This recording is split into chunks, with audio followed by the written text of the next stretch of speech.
আসসালামু আলাইকুম। আসসালামু আলাইকুম স্যার।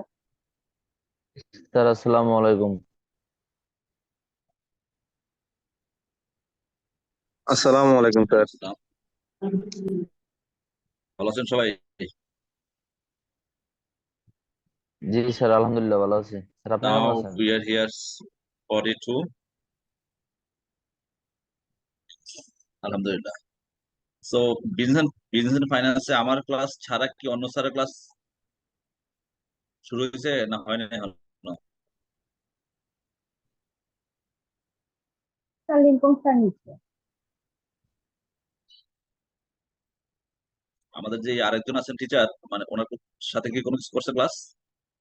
জি হ্যাঁ জি। স্যার, তো জি হচ্ছে, উনি ক্লাস নিচ্ছে।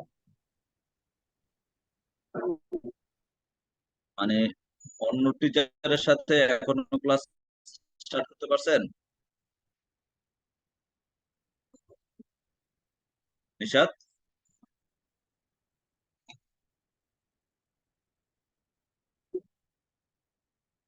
আর ইউ হিয়ার মি?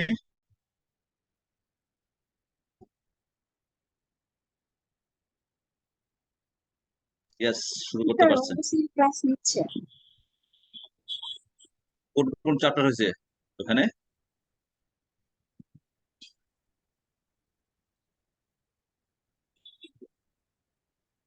অন্য টিচারের সাথে কোন কোন চ্যাপ্টার অলরেডি কমপ্লিট করছেন বা কোন চ্যাপ্টার আসছেন?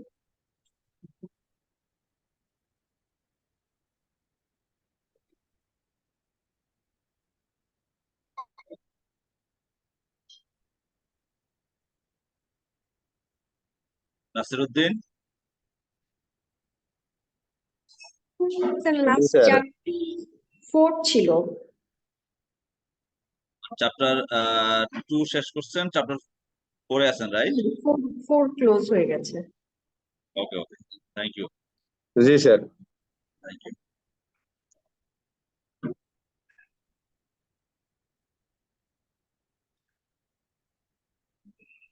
সো আমরা তো last class we just try to complete chapter 9, right? Chapter Yes, 9টা তো আপনাদের রিলেটেড লার্নিং ছিল। চ্যাপ্টার 9 এ কোনো কনফিউশন ছিল?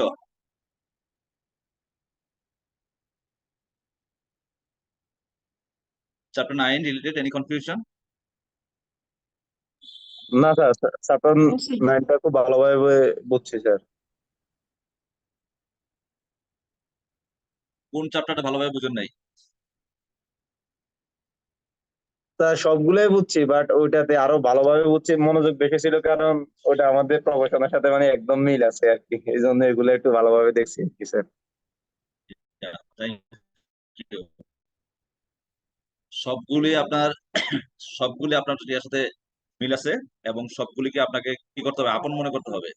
যে কোনো সাবজেক্ট, যে কোনো knowledge is all related to CA profession. This are all related to your CA profession. So you should feel that যে সবগুলি আপনার আসলে খুব কাছের। আপনার সাথে agree? Chapter 9 it's related to introduction to accountancy profession. So accountancy প্রফেশনে যদি আমরা চলে এসেছি, everyone will be the accountant, chartered accountant, and accountant will be our profession, and we will be the chartered accountant. And this would be our this profession. We may go for the public practice, or we may work with any sort of company, or we may maybe as independent entrepreneur. So whatever the thing. So primarily we are here to be a professional accountant, right? Yes, sir. Yeah. So today we are going to start chapter 11, governance, corporate responsibility, sustainability and ethics.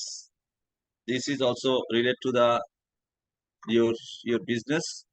So যেটা বলছিলাম গত ক্লাসে আপনাকে, just কি বলে, just try to feel as a professional accountant, as a accountant. So আপনাকে গত ক্লাসে যেটা যেটা ফিল করানোর জন্য চেষ্টা করার ছিল, চেষ্টাটা ছিল যে you may feel as a professional accountant, এবং একজন প্রফেশনাল অ্যাকাউন্টেন্ট হিসেবে আপনার রোজ responsibilities as well as আপনার area of work, and being a professional accountant, what should be your fundamental ethics, and to maintain and to continue with your ethical standard, what sort of threat may come in front of you and how we can use the safeguard against that threat. So যদি একটু হালকা review করতে চাই, professional অ্যাকাউন্টেন্টের ethical principles গুলি কি কি আসলে, কয়টা ethical principles should maintain by a professional accountant? Anyone? Sir 5টা। কি কি একটু বলেন। স্যার এটা কি কোড অফ এথিক্স ছিল? Fundamental professional principle, yeah, it's from code of ethics. So এখন আমরা এই মুহূর্তে বড় বড় ওয়ার্ড আমরা বলবো না, but yeah, professional competence and duty, confidentiality and professional behaviour. লাস্টটা মনে হয় আমি ভুলনি। yes, these 5 fundamental principles. Nasir, do you remember জি স্যার। কোন কোন fundamental principles should maintain by a professional accountant? আপনি বলেন। স্যার নিষেধাজ্ঞা যেগুলো বলছে এগুলোই তো স্যার। পরীক্ষার হলে এই স্টাইলে বললে বা লিখলে হবে? Sir integrity, objectivity, professional completeness and due care, confidentiality, professional behaviour. Yes. So আপনার যে fundamental principles you should maintain, you should follow.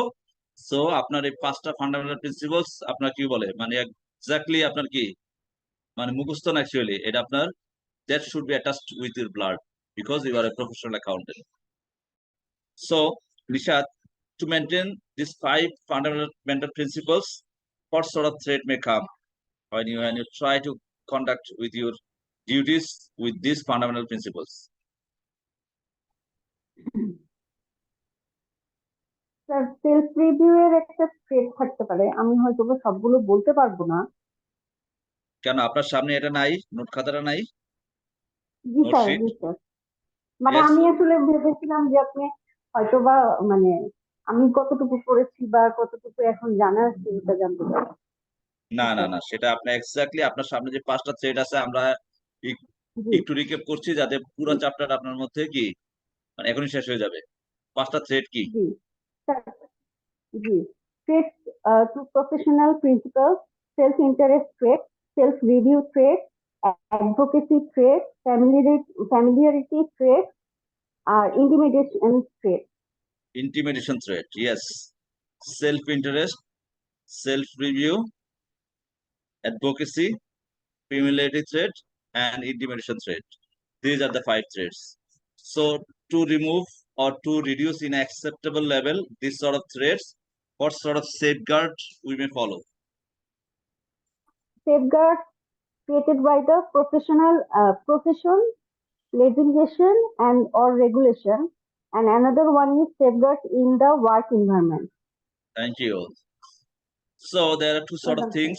Yeah, there are 2 sort of things. This threat can be reduced in acceptable level or eliminated by 2 ways. Number 1 is safeguard created by the profession, legislation, and regulation. And number 2 is safeguard on the work environment. So these are the chapters, and we aligned yesterday. And a professional accountant should follow the accounting principles also. So accounting principles গুলি কি কি ছিল আপনার ইয়া থেকে লেখা আছে আপনার নোটশিটে লিখছেন?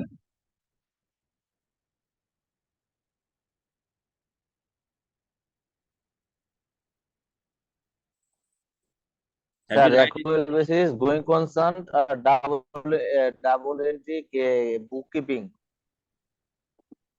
Yeah, these are the 3. And Faithful representation, Yes. accuracy and completeness. Substance over form, materiality, neutrality, prudence, Needle. timeliness, cost versus benefit, consistency, offsetting. Thank you. This sort of accounting principles a professional accountant should follow. Thank you. So গত চ্যাপ্টারটা গত ক্লাসেরটা মোটামুটি এর মধ্যেই review হয়ে গেল। আরেকবার আপনাদেরকে প্রত্যেকে দিয়ে বলার উদ্দেশ্য হলো কি, যাতে আরেকবার কি হয়ে যায়, রিভিউ হয়ে যায়। It's okay. Today we'll not go back and we are trying to forward right now. And now we actually try to start chapter 11. It's about governance, corporate responsibility, sustainability, and ethics. This is the related with this very important topics. And yeah, so this chapter is actually is related to the governance, governance and ethics. So there is a agency relationship, আমরা গত ক্লাসে একটা word ছিল stewardship এবং agency relationship, agency theory. So agency theory, shareholder and management, shareholder and ম্যানেজমেন্টের মধ্যে কিন্তু there is a agency relationship. Agency রিলেশনশিপটা কেমন ব্যাপারটা? Have an idea about the agency relationship?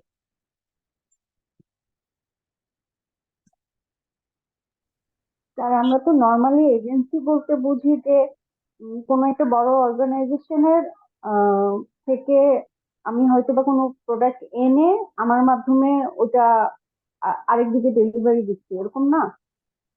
তো যিনি এজেন্ট উনি কি মালিক উনি? না স্যার, উনি ওয়ান কাইন্ড অফ ফ্র্যাঞ্চাইজির মতো কাজ করে, সো কিন্তু ফ্র্যাঞ্চাইজির দেখা যায়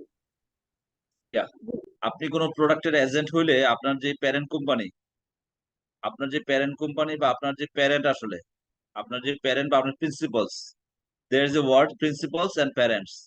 So principals এর ইনস্ট্রাকশন, প্রিন্সিপালস এর নিয়ম নীতি এগুলি কি আপনাকে মানতেই হবে, না আপনি আপনার মতো করে অনেক কিছু করার আছে, আপনার ওই আছে?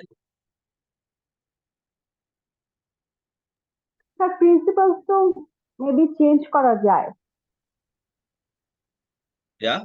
রুলসটা হচ্ছে একদম অ্যাকুরেটলি মেনটেন করতে হয়। সো এজেন্সিশিপ মানে এজেন্সিশিপের বা এজেন্সির যে কাজগুলি এগুলি কি guided and dominated by the principles, right? I think no sir. No না ইয়েস? স্যার আমার তো মনে হচ্ছে নো, আপনি যদি বলে দিতেন তাহলে একটু ভালো হতো। Okay, thank you. So in a company there are two sort of side. One is management and the shareholder. So এখানে ম্যানেজমেন্ট এবং শেয়ার হোল্ডার, এখানে প্রিন্সিপালস কে আর এজেন্ট কে? স্যার ম্যানেজমেন্ট স্যার কি? প্রিন্সিপাল শেয়ার হোল্ডার আর agent হলে গিয়া ওই যে ম্যানেজমেন্ট। ম্যানেজমেন্ট, জি sir. Yes. So principal shareholder আর এজেন্ট ম্যানেজমেন্ট। সো ম্যানেজমেন্ট কে রাখছে কারা? Share holder. শেয়ার হোল্ডাররা। ম্যানেজমেন্টের কাজ কি? শেয়ার হোল্ডারদের পক্ষে কাজ করা না ম্যানেজমেন্টের পক্ষে কাজ করা? ম্যানেজমেন্টের পক্ষে কাজ করা, তারা জানি ভালোভাবে চলতে পারে আর কি, যে মানে তাদের আর কি কাজ করা আর কি, তাদের স্বার্থ নিয়ে আর কি। ম্যানেজমেন্টটা কি ম্যানেজমেন্টের স্বার্থ দেখবে না শেয়ার হোল্ডারদের স্বার্থ দেখার জন্য কাজ করবে? ম্যানেজমেন্টের স্বার্থ স্যার। ম্যানেজমেন্টের স্বার্থ। আগেরটা পরেরটা মিলে কি হলো তাইলে? যাকে আপনি এজেন্ট নিয়ে করছেন, আপনি যাকে এজেন্ট নিয়ে করছেন, আপনার বাড়ি রাজশাহী, আপনার অনেকগুলি আমের বাগান আছে, ঢাকাতে আপনি আম বিক্রি করতে চান, ঢাকা কারণ বাজারে একজন এজেন্ট নিয়ে করছেন, একজন এজেন্ট ডিলার। সো আপনার কথা অনুযায়ী জাস্ট ওই যে এজেন্ট এবং ডিলার, উনি কি আপনার লাভ বাড়ানোর উদ্দেশ্যে কি করবে? হি উইল ওয়ার্ক, আর উনি জাস্ট আপনার লাভ হলে কি লস হলে ওনার দেখার বিষয় না, উনি ওনার পকেট ভারী করবে? জি স্যার। কোনটা? স্যার অবশ্যই এই মালিকের লাভ হলো না লস হলো স্যার, ওইটা দেখবে স্যার। আপনার যদি আপনি রাজশাহী থেকে দেখলেন যে এই এজেন্টের মাধ্যমে আম বিক্রি করলে আমার লাভ হচ্ছে না, সে ঠিক মতো মেনটেন করতে পারতেছে না, তারা রাখবেন না বাদ দিবেন? তার তো বাদ বাদ দিব দিতে হবে। স্যার। তো CFO, MD as well as অন্যান্য যারা আছে ম্যানেজমেন্ট, তারা যদি ঠিক মতো কোম্পানি চালাতে না পারে, গত বছরের তুলনায় এবছর লাভ কম হয়েছে, পরের বছর আরো লাভ কম হয়েছে, এই ম্যানেজমেন্টে কি শেয়ার হোল্ডাররা রাখবে কি রাখবে না? রাখবে না স্যার স্যার। অবভিয়াসলি রাখবে না। এই ম্যানেজমেন্টদের কাজ কি শেয়ার হোল্ডারদের মানে ওয়েলথ ম্যাক্সিমাইজ করা, না ম্যানেজমেন্টের পকেট ভারী করা? শেয়ার হোল্ডারদের ওয়েলথ ম্যাক্সিমাইজ করা। So there is agency relationship between shareholder and management. Okay sir, clear. কোম্পানির মালিক কারা, ম্যানেজমেন্ট না shareholder? Shareholder. Shareholder. Management কারা? এমপ্লয়ি। জি স্যার। সো তাদেরকে বেতন কে দেয়? শেয়ার হোল্ডাররা। ইয়েস, এই জিনিস কনসেপ্ট গুলি খুব জরুরি। বাংলাদেশের মালিক কারা? সচিব, মন্ত্রী, এমপি, প্রাইম মিনিস্টার? জনগণ। গোলা হালাইতেছে।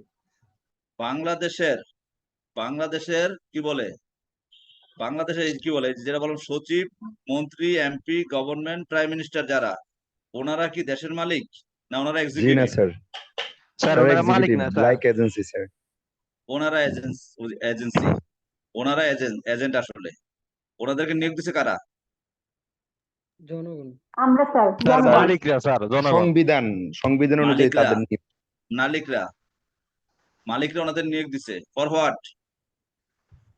সুন্দরভাবে দেশের কাজ করার জন্য প্রশাসনিক স্যার, দেশ কাজ। পরিচালনা করার জন্য।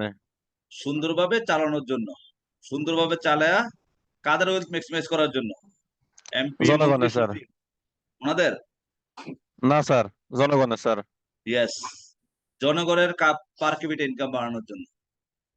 জনগণের জনগণের টাকায় ওনারা খায় ঘুমায়, জনগণের বেতন ওনারা চলে। অনেকেই ব্যক্তিগতভাবে অনেক বড় লোক, ওটা অন্য হিসাব। বাট ওনারা কি নিছেন, ওনারা চাকরি নিছেন এবং শপথ করছেন, শপথ যে আমরা গণপ্রজাতন্ত্রী বাংলাদেশ সরকারের কি কর্মচারী, আমরা 24 ঘন্টায় দেশের সেবায় নিয়োজিত থাকবো, এর ব্যত্যয় ঘটলে আমার চাকরি থাকবে না। সো এই যে ব্যাপারটা, কোম্পানি এবং দেশ একই ধরনের। সো এখানে বুঝতে হবে যে মালিক কারা আর আপনার কি এজেন্ট কারা। সো কোম্পানিতে shareholder, they are the owner, they are the principal, yes. এবং executive management, they are the agent. So executive management তারা যে সঠিক কাজ করবে, মানে এটা গ্যারান্টি কি এটার? দেশের এক্সিকিউটিভরা যে সঠিক কাজ করবে এই জন্য কি আছে, সংবিধান দেওয়া আছে। দেশের এক্সিকিউটিভরা সংবিধানের বাইরে যেতে পারবে না। সংবিধান দ্বারা তাদের বাইন্ডিং দেওয়া, গভর্নেন্স এনশিওর করা, তারা কি কাজ করতে পারবে কি কাজ করতে পারবে না। সো কোম্পানিতে যে এই যে ব্যাপারটা, মানে আপনি তো shareholder, there are lots of shareholder, huge shareholder. শেয়ার হোল্ডাররা কি ডে টু ডে বিজনেস পরিচালনায় অংশগ্রহণ করে কি করে না? করে স্যার। কে করে, কখন করে, কার সময় আছে? করে না স্যার। আমি নিজে কিছু কোম্পানির শেয়ার কিনা আছে, আমি কখনো গেছি কোম্পানিতে? জি না স্যার। মানে আমার মতো যে অনেক শেয়ার হোল্ডার যারা কোম্পানির মূলধনের যোগানদাতা, আমরা কোম্পানির মালিক, আমি 10টা শেয়ারের মালিক, আরেকজন 20টা শেয়ারের মালিক, আরেকজন 30টা শেয়ারের মালিক, এইভাবে লক্ষ লক্ষ শেয়ার হোল্ডার আছে। তো সবাই কি কি বলে, কারো পক্ষে কি ওই কোম্পানির পরিচালনা পর্ষদে গিয়ে কোম্পানির ম্যানেজমেন্টে ডে টু ডে অপারেশন করা সম্ভব? জি না স্যার। জি না স্যার। তো এই অপারেশন চালানোর জন্য সিএফও সাহেব রাখছি, ম্যানেজিং ডিরেক্টর রাখছি, এবং হেড অফ সাপ্লাই চেইন রাখছি, হেড অফ পারচেজ রাখছি, হেড অফ প্রকিউরমেন্ট রাখছি, হেড অফ সাপ্লাই চেইন রাখছি, হেড অফ অডিট রাখছি।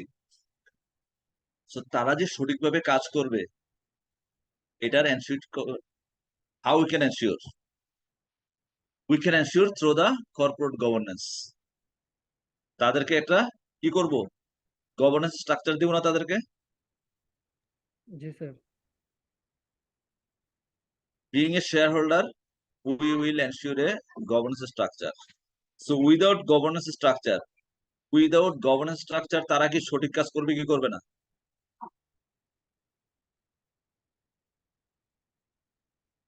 গভর্নেন্স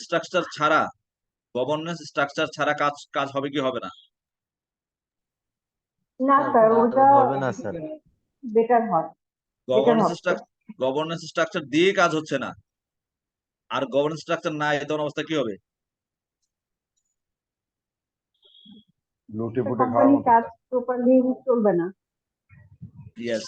সো সবকিছুর জন্য একটা গভর্নেন্স স্ট্রাকচার দরকার। সো আমরা এখন দেখবো corporate governance structure. So agency theory, shareholder and management, এটা নিয়ে আলোচনা করলাম, কারণ টোটাল কনসেপ্ট আগে ক্লিয়ার হওয়া জরুরি। শেয়ার হোল্ডার কোম্পানির মালিক, তারা day to day company operation আসতে পারে না, কোম্পানি অপারেশন চালানোর পক্ষে তাদের পক্ষে সম্ভব না। তারা অ্যাপয়েন্ট করে কারা? ম্যানেজমেন্টকে অ্যাপয়েন্টমেন্ট করে, ম্যানেজমেন্টকে নিয়োগ দেয়। কোম্পানি বেসিক্যালি চালায় ম্যানেজমেন্ট, শেয়ার হোল্ডাররা কোম্পানি চালাতে আসে না। Shareholder investor, they expect healthy dividend, they expect তাদের শেয়ার প্রাইস বাড়বে, তাদের কোম্পানি গ্রো করবে, তাদের ওয়েলথ ম্যাক্সিমাইজ হবে। সো এই জন্য তারা কি করে? অ্যানুয়াল জেনারেল মিটিং এ কি করে? আপনাদের মতো অডিটরদেরকে নিয়োগ দেয় না, সে ঠিক মতো অডিট করে দিবেন ওরা কি সঠিক কাজ করছে করছে কি করছে না। আপনারা যে অডিট রিপোর্ট দেন, এটা কি ম্যানেজমেন্টকে দেন না শেয়ার হোল্ডারকে দেন? শেয়ার হোল্ডারদের। আপনারা ম্যানেজমেন্ট রিপোর্ট যে আপনারা যে ইস্যু করেন অডিট রিপোর্ট, এটা কি ম্যানেজমেন্টের উদ্দেশ্যে ইস্যু করেন না শেয়ার হোল্ডারদের উদ্দেশ্যে ইয়ে করেন? শেয়ার হোল্ডারদের অবশ্যই শেয়ার হোল্ডারদের উদ্দেশ্যে স্যার। হোল্ডারদের। আপনাদের অডিট ফি কে দেয়? ম্যানেজমেন্ট দেয় না শেয়ার হোল্ডার দেয়? Share holder. Share holder sir. Confuse হওয়ার কোনো কারণ নাই। আপনারা যে ক্লায়েন্টে কি, আপনারা যে কি বলে, আপনারা অডিট করেন কি ম্যানেজমেন্টকে অডিট করেন না শেয়ার হোল্ডারকে অডিট করেন? শেয়ার হোল্ডারদের স্যার উপর। ম্যানেজমেন্ট অডিট করে স্যার। ম্যানেজমেন্ট অডিট করি স্যার। ম্যানেজমেন্ট অডিট করেন কেন? তারা কাজ সঠিক, একটু কনসেপ্টটা ক্লিয়ার করেন। শেয়ার হোল্ডারদের পক্ষে আপনারা যান, শেয়ার হোল্ডারদের আপনাকে অ্যাপয়েন্টমেন্ট করছে যে কোম্পানিতে যান, চুরি চামারে কি করছে আমাকে জানান, বা অ্যাকাউন্টস ঠিক আছে কিনা। আর এটা আসলে ভদ্রভাবে বোঝানো হচ্ছে অডিট করানোটা, কিন্তু ভিতরে তো চুরি দেখানো হয়। ম্যানেজমেন্ট এই ফাইন্যান্সিয়াল স্টেটমেন্ট প্রস্তুত করা কার কাজ? অডিটরের কাজ না ম্যানেজমেন্টের কাজ না শেয়ার হোল্ডারের কাজ? ম্যানেজমেন্টের কাজ এটা। ম্যানেজমেন্টের কাজ হলো ফাইন্যান্সিয়াল স্টেটমেন্ট প্রিপেয়ার করা, অডিটরের কাজটা কি তাইলে?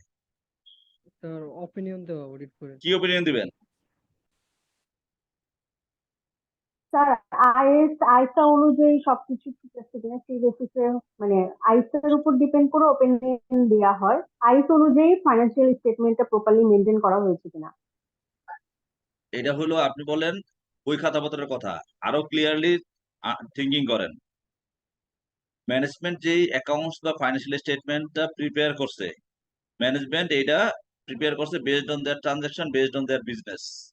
সো এই ফাইন্যান্সিয়াল স্টেটমেন্টটা কি কোম্পানির আসলেই সঠিক চিত্র এখানে তুলে ধরছে কিনা, এইটা, এই ওপিনিয়নটা কে দেয়? অডিটর অডিটররা দেয় স্যার। অডিটর। অডিটরটা দেয়, ইয়েস। সো অ্যাকাউন্টস তৈরি করা অডিটরের কাজ না, ফাইন্যান্সিয়াল স্টেটমেন্ট রেডি করা অডিটরের কাজ না। অডিটরের কাজ কি যে একটা অডিট রিপোর্ট দেয় যে এত বড় একটা ফাইন্যান্সিয়াল স্টেটমেন্ট, মানে অডিটরের কাজ কি এত বড় ফাইন্যান্সিয়াল স্টেটমেন্ট না এক পেজ রিপোর্ট? এক পেজের রিপোর্ট স্যার, অপিনিয়নটা স্যার। এক পেজের রিপোর্ট, রাইট।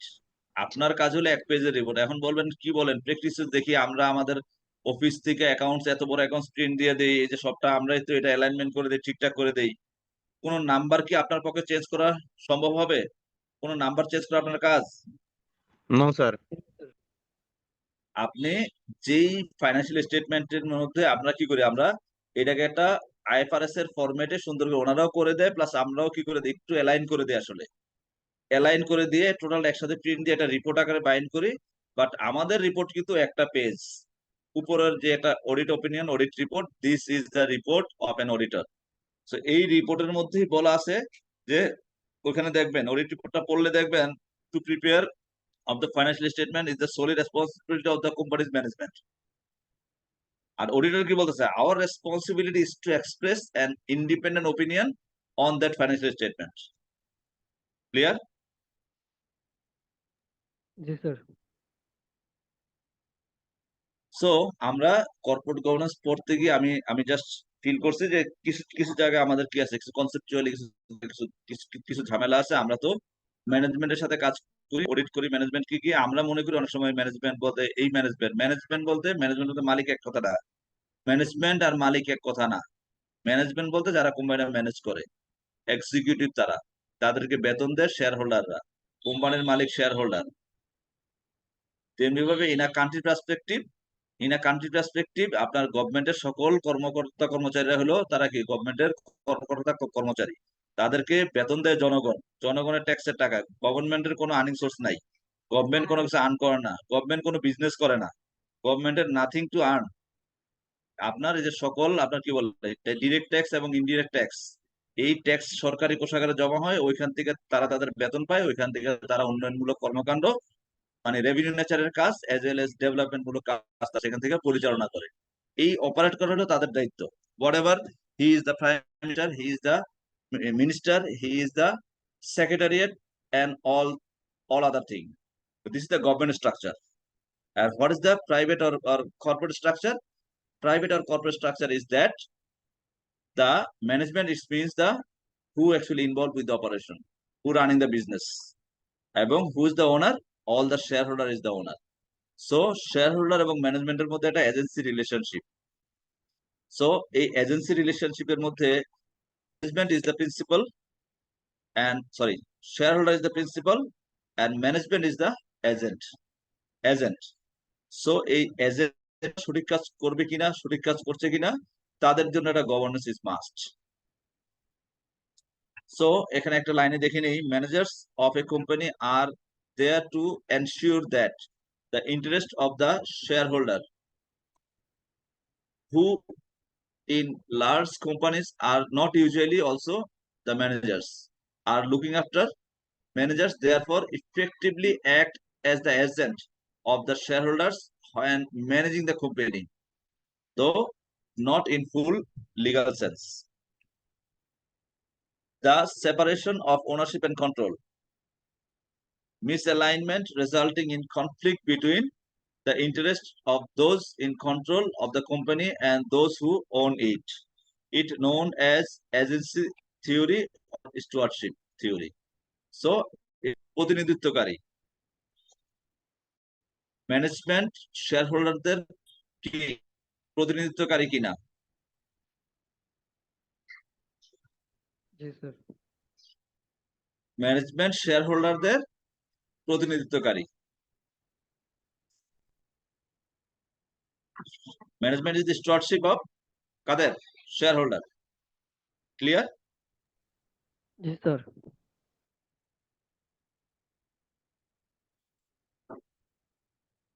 সো এখানে লাস্ট প্যারাটা দেখেন, need for accountability.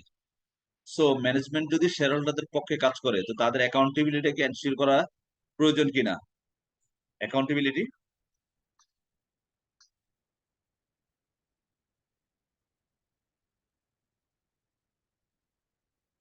yes, now we will see the corporate governance. Company যে পরিচালনা করবে, কোম্পানি পরিচালনা করার জন্য কি একটা গভর্নেন্স রুলস গাইডলাইন থাকা খুব দরকার না? জি sir. So what about the corporate governance? A state of relationship between a company's management, its board, its shareholder and other stakeholder that provides the structure though so which the objective of the company are set, attained and monitored. আপনার a set of relationship between company's management and its board and its shareholder and other stakeholder that provides the structure through which the objectives of the company are set, attained and monitored. যেই rules এর মাধ্যমে, যে governance এর মাধ্যমে কোম্পানির objective কি হয় মানে অ্যাটেইন করা হয় এজ ওয়েল এজ মনিটর করা হয়। কর্পোরেট গভর্নেন্স এর অবজেক্টিভ গুলি কি কি? There are 4 broad perspective on what the objective of corporate governance should be. কি মনে হয় কর্পোরেট গভর্নেন্স থাকার দরকার আছে কি নাই? জি স্যার, থাকা দরকার আছে corporate governance. So corporate governance কেন দরকার আসলে দেখেন, মানে কর্পোরেট গভর্নেন্স কেন দরকার? কারণ কি মালিক হলো শেয়ার হোল্ডাররা, তারা ডে টু ডে বিজনেসে কি করে না, ইনভলভ থাকে না। তো তারা যদি কি বলে, এই ব্যাপারটা হলো এটা শিয়ালের হাতে মুরগি বর্গা দেওয়া আর কি, শিয়ালের হাতে মুরগি বর্গা দেওয়া। বাট যদি জি কি স্যার। ঠিক মতো যদি এই যে রুলস রেগুলেশন গভর্নেন্স ঠিক মতো এনশিওর না থাকে, ঠিক মতো তাদেরকে যদি ঠিক মতো অডিট করা না হয়, তারা কি সঠিক কাজ করছে কিনা। এই যে যদি ধরেন এমন একটা ওয়ার্ল্ড যেখানে কোনো কোনো গভর্নেন্স নাই, আপনি বললেন আপনি শুধুমাত্র শেয়ার হোল্ডাররা কি কি কি বললো যে আপনারা সবাই হাইলি এডুকেটেড, আপনারা যেটা সঠিক কাজ আমাদের পক্ষে যে কাজটা ভালো হয় ওইটাই করবেন, আপনারা করেন, আপনাদের জন্য কোনো অডিট টডিট নাই। আপনারা কি কি স্ট্রাকচার ফলো করলেন, আপনাদের বেস্ট স্ট্রাকচার আপনারা ফলো করেন, আপনাদের কেউ ফলো আপ করবে না এবং আপনাদের কোনো অডিট টডিট হবে না। ওইখানকার কি বলে কোম্পানিটা কেমন চলবে বলে আপনার মনে হয়? কোম্পানিটা অতি শীঘ্রই ধ্বংস হয়ে যাবে স্যার। সো যদি বলেন কি বলে মানে বাংলাদেশের যে অবস্থা, আমেরিকা আমেরিকা ইংল্যান্ডের কোম্পানিগুলি আরো কি স্ট্রাকচার হইতে চলে, এইটার বিশেষ কারণ কি? মানে ওইখানকার লোকজন আমাদের তুলনায় ভালো।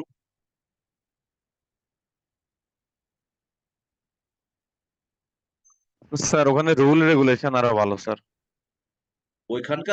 ওইখানকার লোকজন আমাদের তুলনায় কি বলে চালাক না সহজ সরল? মেবি সব সরল স্যার। না আহ না আই এম সরি, জানি না স্যার। ওইখানকার কর্পোরেট স্ট্রং। আপনাদের আপনার গ্রামের বন্ধু বান্ধব, আপনার গ্রামের ফ্রেন্ড আপনার তুলনায় কম বুঝে না বেশি বুঝে? কম বুঝবে স্যার। আপনার তুলনায় আপনার তুলনায় আপনি যদি ইন্ডিয়াতে যান, দুবাইতে যান, দুবাইতে যারা আপনার মতো স্টুডেন্ট, প্রফেশনাল স্টুডেন্ট বা আপনার মতো যারা যারা প্লেয়ার, তারা কি আপনার তুলনায় আগায় না পিছায়? আগাইয়া স্যার। এবার আপনি ওইখান থেকে আমেরিকা চলে যান, আমেরিকার লোকজন আমাদের তুলনায় অনেক আগায় না পিছায়? অনেক আগাই স্যার।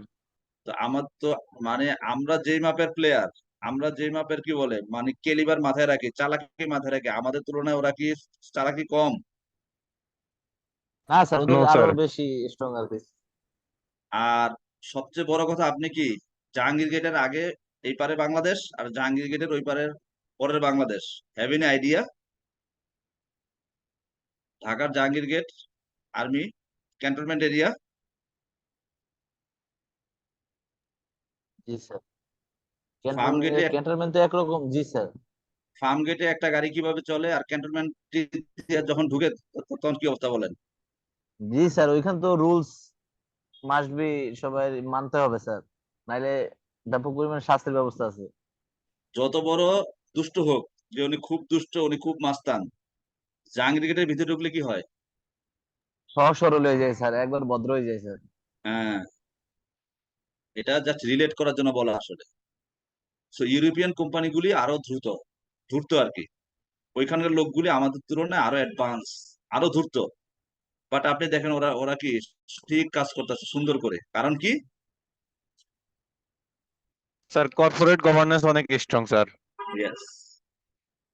সো এবার আসেন, চান্স পাইলে আমরা অপরিষ্কার অপরিচ্ছন্ন, ইউরোপিয়ানরা খুব বেশি পরিষ্কার পরিচ্ছন্ন, আমাদেরও যদি ঘরের সামনে যদি কি দেয়, সিটি কর্পোরেশন থেকে যদি জরিমানার কার্ড দেয়, রাস্তায় একটু ঝামেলা করলে যদি ফাইন করে, কথায় কথায় ফাইন করে, আমরা সঠিক হবো কিনা? জি স্যার, সঠিক হবে স্যার। দেখবেন আমরা কত ভদ্র। So these are the thing. Sir so যেমন ওই যে হুন্ডা যে ইটা করলো স্যার, হেলমেট জরিমানা, ম্যাক্সিমাম হেলমেট ইউজ করে স্যার, হেলমেট ছাড়া কেউ হ্যাঁ, রাস্তা নামেই না। সো এটা বলার উদ্দেশ্য হলো কি, এটা বলার উদ্দেশ্য হলো যে আপনার ইউরোপ আমেরিকাতে ওখানে কর্পোরেট গভর্নেন্স খুব স্ট্রং, এর ফাঁকে দিয়ে আবার আকাম হয়ে যায়। আমরা আজকের ক্লাসে আমরা পড়বো যে কর্পোরেট গভর্নেন্স এর যে কোড বা আইন, এটা আসলো কখন থেকে ব্যাপারটা আরো স্ট্রং হইলো আসলে। সো আমেরিকাতে কি হয়েছে, স্ক্যান্ডাল হয়েছে, স্ক্যান্ডাল আমেরিকাতে। অডিটর মিলে অডিটর মিলে কোম্পানির সাথে স্ক্যান্ডাল করে শেয়ার প্রাইস বাড়ায় টাড়ায় শেয়ার হোল্ডারদের কি করছে, they loss, they made a great loss. Audit ফান্ডটা ছিল কি আর্থার অ্যান্ডারসন, এখন তো world big four audit firm বলি, world big four audit firm, তখন ছিল big five. So Arthur Andersen ছিল ওই ফার্ম, এবং কোম্পানি ছিল ওয়ালকম অ্যান্ড এনরন, দুইটা কোম্পানি। তারা কি করছে, অডিটর কোম্পানি ম্যানেজমেন্ট মিলে তারা যে স্ক্যান্ডাল করছে, স্ক্যান্ডাল করে মানে হাজার হাজার লক্ষ লক্ষ শেয়ার হোল্ডার, তারা তারা কি করছে, they face a great loss. ওই সময় থেকে আসলে কর্পোরেট গভর্নেন্স আসছে। তো আজকে আমরা দেখবো অ্যাজ ওয়েল এজ বাংলাদেশের কর্পোরেট গভর্নেন্স এর, এটা আমরা পড়বো 12 চ্যাপ্টারে। সো কর্পোরেট গভর্নেন্সটা কোথা থেকে আসলো, এটার প্রেক্ষাপটটা এই জিনিসটা আজকে আমরা এই চ্যাপ্টারে কমপ্লিট করব। সো যেটা বললাম অবজেক্টিভ অফ কর্পোরেট গভর্নেন্স কেন আসলে, the corporate perspective on corporate governance. মানে কর্পোরেট পার্সপেক্টিভে, মানে কর্পোরেটটাকে সঠিকভাবে ম্যানেজ করার জন্য বা কন্ট্রোল করার জন্য আসলে কর্পোরেট গভর্নেন্স।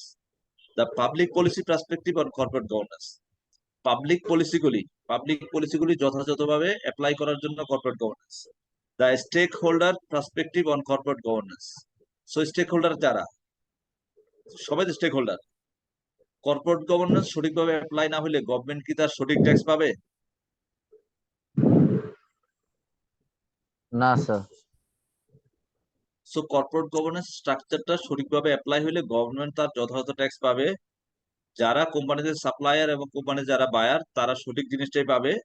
সো সব পক্ষ, সকল স্টেক হোল্ডাররা তাদের যথাযথ তাদের যে রাইট, তাদের যে পাওনা, তাদের যে কি বলে চাওয়া পাওয়া, তাদের expectation all will be fulfil if there is a corporate governance structure. As well as আমরা যদি বলি ফোর্থ লেভেলে আছে কোনটা, stewardship perspective on corporate governance. Stewardship, প্রতিনিধিত্ব করার জন্য কর্পোরেট গভর্নেন্সটা কেন দরকার? শেয়ার হোল্ডাররা যাতে কি, শেয়ার হোল্ডাররা ম্যানেজমেন্টরা শেয়ার হোল্ডারদের পক্ষে কাজ করবে। These are the four perspective. Number one is corporate governance perspective, মানে corporate governance, corporate perspective, corporate governance দরকার। পাবলিক পলিসি পার্সপেক্টিভে কর্পোরেট গভর্নেন্স দরকার, স্টেক হোল্ডার পার্সপেক্টিভে কর্পোরেট গভর্নেন্স দরকার, এন্ড স্টুয়ার্ডশিপ পার্সপেক্টিভে কর্পোরেট গভর্নেন্স দরকার। এই চারটা লিখে ফেলেন আপনার খাতায়, যে পার্সপেক্টিভ অফ কর্পোরেট গভর্নেন্স মানে অবজেক্টিভ। কর্পোরেট গভর্নেন্স কেন করবেন আপনি, কেন কর্পোরেট গভর্নেন্স খুব দরকার, এই চারটা পয়েন্ট লিখে ফেলেন।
লিখছেন তিনটা, corporate perspective, public policy perspective, stakeholder perspective, and the stewardship perspective. এই চারটা অবজেক্টিভ ফুলফিল করার জন্য just corporate governance is needed. এখানে ওকে লিখছেন? জি স্যার। জি sir. Yes, sir. Why is corporate governance system needed? Corporate governance কেন দরকার? অলরেডি অনেক আলোচনা করে ফেলছি, এখন শুধুমাত্র আমরা কম সময় আগায় যাব। Corporate governance has always exist in some form or another, but it was not generally explicit, systematic or established in companies until very recently. যেটা বলছিল যে কর্পোরেট গভর্নেন্স সবসময় ছিল আসলে, এক মানে কি বলে ওই এই আইন যখন জারি হয় নাই বা এই ধরনের স্ট্রাকচার গভর্নেন্স আসে নাই, তো আপনার শুরুর দিকে যখন বিজনেস চলতো, let's say 100 years back, 200 years back, এভাবে স্ট্রাকচার হইতে কর্পোরেট গভর্নেন্স রুলস আসে নাই, বাট তখন কি কর্পোরেট গভর্নেন্স ছিল কি ছিল না?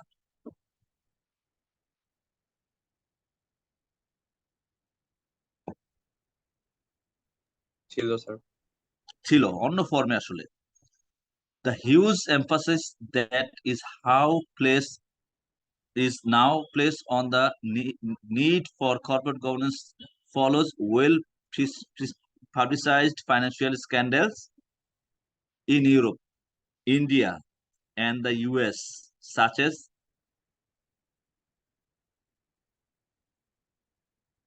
Setam Computer Services, Enron, Qualcomm, and Parmalat.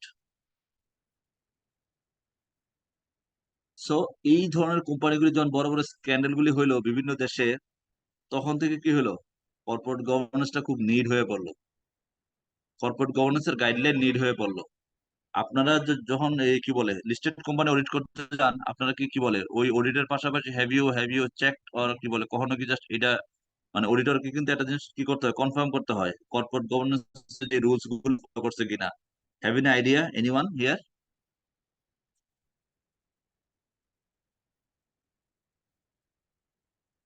সমস্যা নাই, আইডিয়া না থাকলে আইডিয়া হয়ে যাবে। তবে একটা কথা বলে রাখি, corporate governance is really applicable for the listed companies. Private limited কোম্পানির জন্য কর্পোরেট গভর্নেন্সটা মানে কমপ্লাই করা ম্যান্ডেটরি না, বাট লিস্টেড কোম্পানির জন্য আমরা কি লিস্টেড কোম্পানি সম্পর্কে আইডিয়া আছে আমাদের? What do mean by listed company? Share মার্কেটে listed sir. Yes, publicly listed company. Publicly listed company যাদের শেয়ার মার্কেটে কেনা বেচা হয়, যারা একদম পাবলিকলি লিস্টেড কোম্পানি, বাংলাদেশের DSE and CSE, Dhaka stock exchange and Chittagong stock exchange, এখানে যারা লিস্টেড তাদের জন্য কর্পোরেট গভর্নেন্স মানে কি বলে কমপ্লাই না করার কোনো ওয়ে নাই আসলে। বাট প্রাইভেট লিমিটেড কোম্পানির জন্য corporate governance they may follow, but exactly mandatory না আসলে। This scandal has certain things in common, includes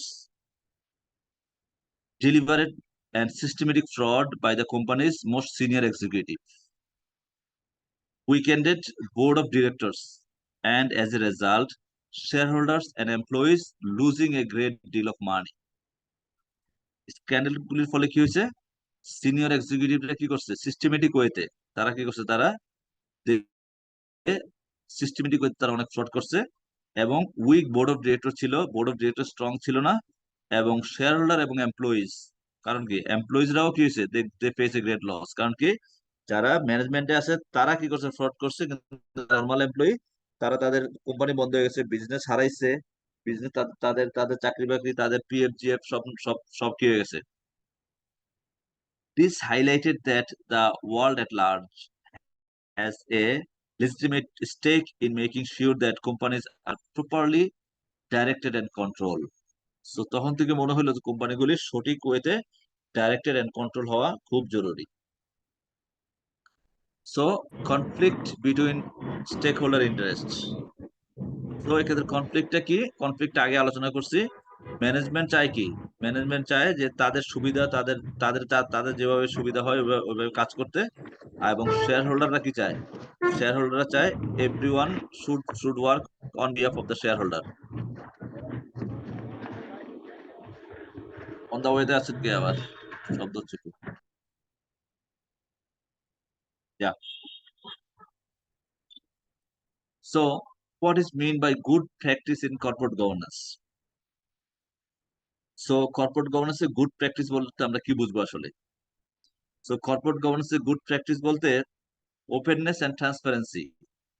That means disclosure of information, integrity and accountability, monitor and judging directors' performance based on the returns that the company has achieved under their stewardship, reducing the potential for conflict, reconciling the interest of shareholder and directors as far as possible.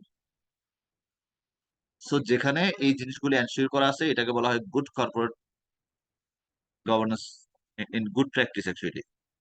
So the 5 key elements which support the drive forward good corporate governance are as follows.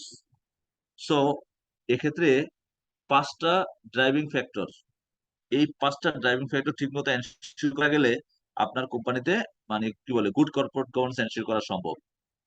একটা হলো board of director,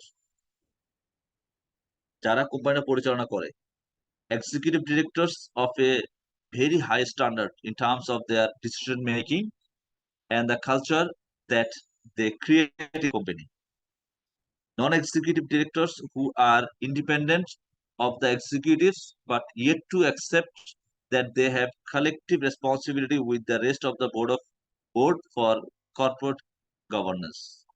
Committees of the board of directors as a whole that are properly constituted and have the power and resources to make the decisions delegated to them by the main board. So board of director একটা কি বলে গুরুত্বপূর্ণ influence থাকে। So board of director কিভাবে form হয়, কিভাবে হবে, so আমরা আমাদের 12 চ্যাপ্টারে there is a corporate governance code. বাংলাদেশের কোম্পানিগুলি গভর্ন করার জন্য সিকিউরিটিজ এন্ড এক্সচেঞ্জ কমিশন 2006 সালে first time they introduce that corporate governance code.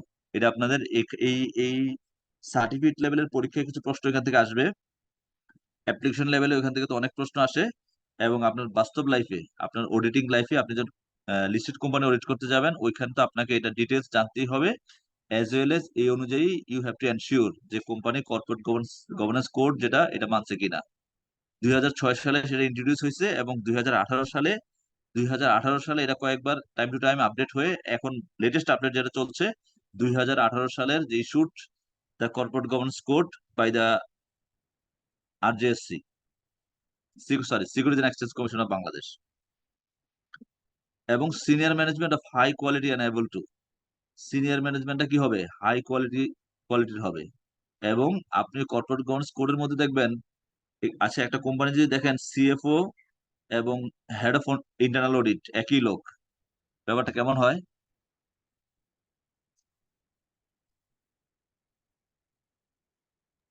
তাহলে তো ফ্রড। CFO আর হেড অফ, ইয়েস, একটা কোম্পানির চেয়ারম্যান আর স্যার MD। ওইখানে তো সেলস রিভিউ চেক করতে না?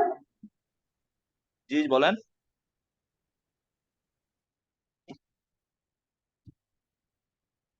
মানে গুরুত্বপূর্ণ দুইটা বড় পজিশনে একই লোক কাজ করে তখন ব্যাপারটা কেমন হয়? Sir nepotism. তো আপনার কর্পোরেট গভর্নেন্স গাইডলাইনে বলা আছে বাংলাদেশের, বা এটা অবশ্যই this are followed by the US government থেকে যেটা পাস হয়েছিল ওইটা আর কি। সক্স অ্যাক্টের নাম সক্স অ্যাক্ট, সারভার and Oxley act. Anyone heard the name SOX act? Okay, আমরা আসছি। So this are the second factors, and shareholder who are proactive at meetings and generally ensure that the board is acting in the best interest and within the spirit of good corporate governance, and external auditors working on behalf of the shareholders। যেখানে external অডিটররা share হোল্ডারদের পক্ষে কাজ করে না সেক্ষেত্রে কি অনিয়ম কি কেমন হতে পারে? এক্সটার্নাল অডিটর আপনারা যদি শেয়ার হোল্ডারদের পক্ষে কাজ না করেন তাহলে কি হবে? স্যার প্রপারলি ওপিনিয়ন দিতে পারবো না, ওখানে ফ্লুয়েন্ট শেয়ার থাকবে না। Sir Yes, lakh lakh share holder মারা যাবে স্যার। মারা যাবে, রাইট। সো আপনার কর্পোরেট গভর্নেন্স কোডের মধ্যে এই জিনিসগুলি বলছে যে এক্সটার্নাল অডিটর কোন কোন কাজ করতে পারবে না। সো যেটা ওই যে কনফ্লিক্ট অফ ইন্টারেস্ট যাতে আপনার না হয়ে যায়। সো আপনি ওই যে আপনার কর্পোরেট গভর্নেন্স কোডটা পড়লেই ওইখানে স্পষ্টভাবে বলা আছে যে এক্সটার্নাল অডিটর তার ক্লায়েন্টকে কোন কোন মানে অডিটের বাইরে কোন কোন সার্ভিস সে দিতে পারবে না।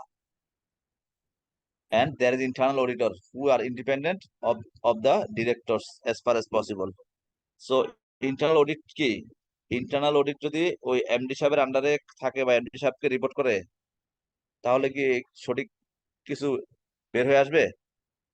না স্যার, সঠিক তথ্য পাওয়া যাবে না। ইন্টারনাল অডিটর রিপোর্ট করবে কাকে? বোর্ডকে। আর বোর্ডের মধ্যে আবার ইন্ডিপেন্ডেন্ট ডিরেক্টরও থাকতে হবে। আবার ইন্ডিপেন্ডেন্ট ডিরেক্টরের যোগ্যতা ওইখানে কি করা আছে, বলা আছে। মানে কোনো বেকুব টাইপের লোকরে ইন্ডিপেন্ডেন্ট ডিরেক্টরশিপ নিয়ে করলে হবে? যে ইন্ডিপেন্ডেন্ট ডিরেক্টর না বাইরে স্যার। থেকে আসছে কিছুই বোঝে না। হ্যাঁ, আপনার কর্পোরেট গভর্নেন্স কোডের মধ্যে বলা আছে যে ওনার ফাইন্যান্সিয়াল নলেজ থাকতে হবে। ইন্ডিপেন্ডেন্ট ডিরেক্টর যে কেউ হইতে পারবে না, যে যে কেউ কারণে ধরে নিয়ে এসে দিয়ে দিলে ইন্ডিপেন্ডেন্ট ডিরেক্টর তাহলে হবে না। তার মিনিমাম একটা কি থাকতে হবে, ফাইন্যান্সিয়াল যোগ্যতা থাকতে হবে। So this are the thing. So এই এই এই ধরনের জিনিসপত্রগুলি আপনার আপনার কর্পোরেট গভর্নেন্স কি করে, এনশিওর করে। এই যে আপনার the 5 key elements, the board of director, senior management of high quality, as well as আপনার shareholder who are proactive at the meeting. ঠিক আছে, শেয়ার হোল্ডাররা মিটিং এ প্রোয়েক্টিভলি থাকে, অ্যাজ ওয়েল এজ আপনার যে কোনো মিটিং এ আর কি, মানে annual general meeting and other meeting, few things, and external auditor are work on behalf of the shareholders, এবং internal auditor who are independent of the directors. The function of the financial system. এবার আসি আমরা একটা দেশের financial system কাজ করে কিভাবে আসলে। Function of A financial system. Financial system in an economy facilitates the movement of funds from those who have an excess of them to those who need them. This means it has two main functions: facilitation of lending and borrowing, and transmission of money. So financial systemটা কিভাবে কিভাবে কি করে, আপনার কি বলে, যাদের কাছে খরচের পরে উদ্বৃত্ত টাকা থাকে তারা কি করে, টাকাটা ব্যাংকে জমা করে না? জি স্যার। ব্যাংক কি করে?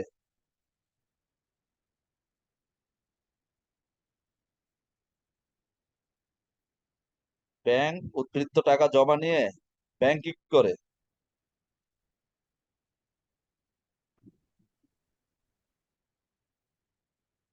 ব্যাংক আপনার কাছ থেকে 100 টাকা নিল, ব্যাংক আপনার কাছে 100 টাকা নিল, ব্যাংক আপনার কাছে 7% ইন্টারেস্টে আপনার কাছে 100 টাকা দিচ্ছে।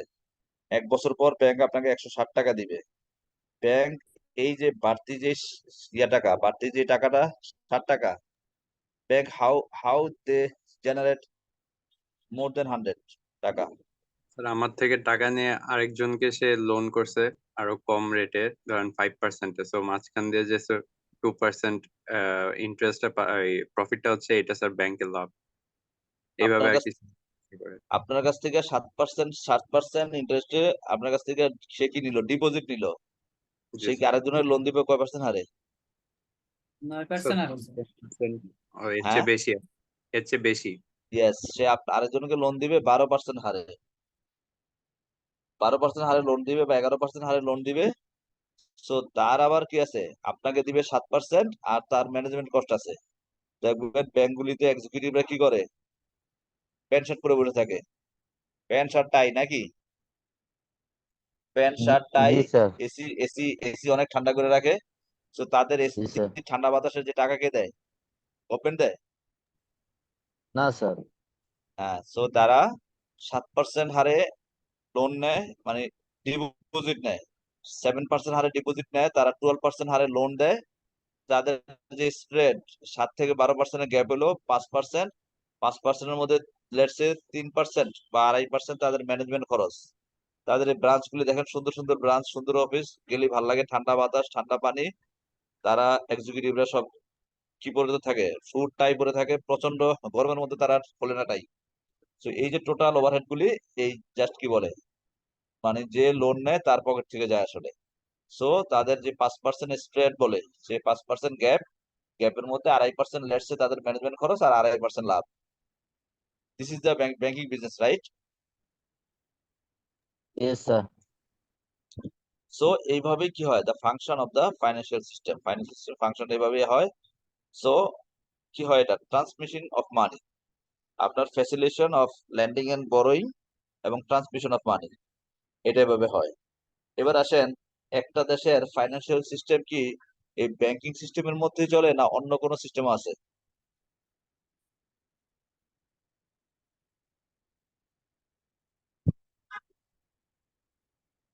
মানে ব্যাংকিং সিস্টেম ছাড়া আর মানি ট্রান্সমিশন বা এই যে ফাইন্যান্সিয়াল সিস্টেম রান করার আর কোনো ওয়ে আছে কিনা?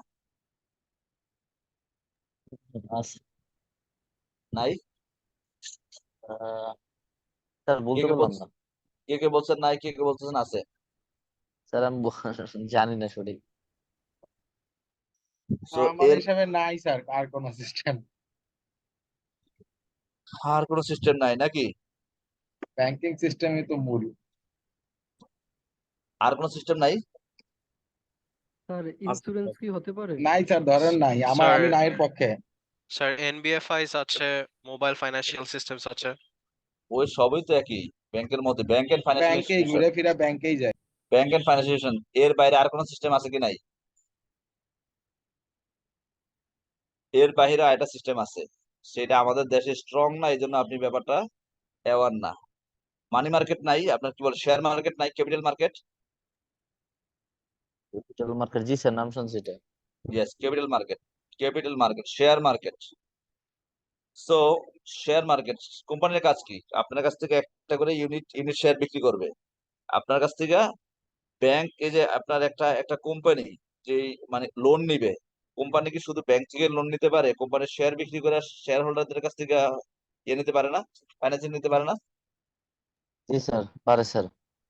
Yes, there are two wedge. So আসি আমরা এই financial system compromise. Financial system মানে কয় ধরনের হইতে পারে? ফাইন্যান্সিয়াল সিস্টেমের মধ্যে কি কি ইনক্লুডেড জিনিস আছে দেখেন। ইন্টারমিডিয়ারিজ, ব্যাংক কিন্তু একটা intermediaries. Bank, insurance companies, pension and other mutual fund.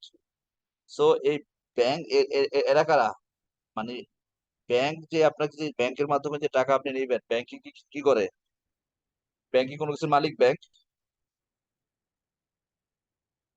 Bank, sorry sir, বুঝি নাই স্যার। ব্যাংক কি না কোনো কিছুর মালিক কিনা? মানে ব্যাংক ব্যাংক ব্যাংক কি আসলে আপনার? ব্যাংক তো স্যার ধার করা অর্থের বাহক। হ্যাঁ, ব্যাংকের কিছু নেই আসলে। খাঁটি বাংলা আমরা যেটা স্টাডি করছি ওই সময় আমরা হয়তো ফিল করি নাই। আমরা খাঁটি বাংলা যারা পড়াশোনা করছি, ব্যাংক পরের ধরনের পোদ্দারি করে, জি ব্যাংকের স্যার, নিজের কিছু আছে পড়াশোনার কিনা? পদ্ধতি। ব্যাংকের না কিছুই স্যার, নাই। নাই স্যার। না স্যার। যেটা বললাম, আপনার কাছ থেকে ব্যাংক এফডিআর নিবে 7% হারে, যে আপনাকে 7% দিব। এই টাকাগুলি জমাচ্ছে, আবার যারা যারা কেউ ডিপিএস করে তাদের আরো কম দেয়, কারেন্ট অ্যাকাউন্টে আরো কম দেয়। তো আপনি টাকা রাখার যেহেতু জায়গা নাই, এই টাকা করে রাখবেন, বাসা রাখলে চুরি হয়ে যাবে। তো সবকিছু মিলে আপনি আবার আবার এই আপনার অল্প স্বল্প টাকা দিয়ে 5,000 10,000 টাকা দিয়ে বিজনেস করা সম্ভব না। সো আপনি টাকাটা নিয়ে ব্যাংকে জমা দিলেন, তো ব্যাংক আপনার কালেকটিভ টাকাটা নিয়ে আবার একজনকে লোন দিল 12% হারে। তো টাকা আপনার, ব্যাংক এটা কালেকশন করলো, কালেকশন করে ব্যাংক আরেকজনকে লোন দিল 12% হারে। সো আপনাকে দিবে 7%, আর যার কাছ থেকে কালেকশন করবে ওর কাছ থেকে করবে 12%। দুইয়ের মধ্যে গ্যাপ হলো 5%। সো যেটা বলছিলাম, প্রচন্ড গরমে ব্যাংকের এরা কি করে, ব্যাংকের এমপ্লয়ি ম্যানেজাররা কি করে? স্যুটটাই পরে ওটাই বসে পড়ে থাকে থাকে নাকি? স্যার। জি স্যার। স্যুটটাই পরে বসে থাকে, ঠান্ডা এসির মধ্যে, মানে যত গরম তত এসি ঠান্ডা বাড়ে নাকি? তো ওই যে পাঁচ জি পার্সেন্ট স্যার। যে গ্যাপ, 5% স্প্রেড, এর মধ্যে 3% বা 2.5% তাদের ম্যানেজমেন্ট এক্সপেন্স হিসেবে তারা খরচ করে।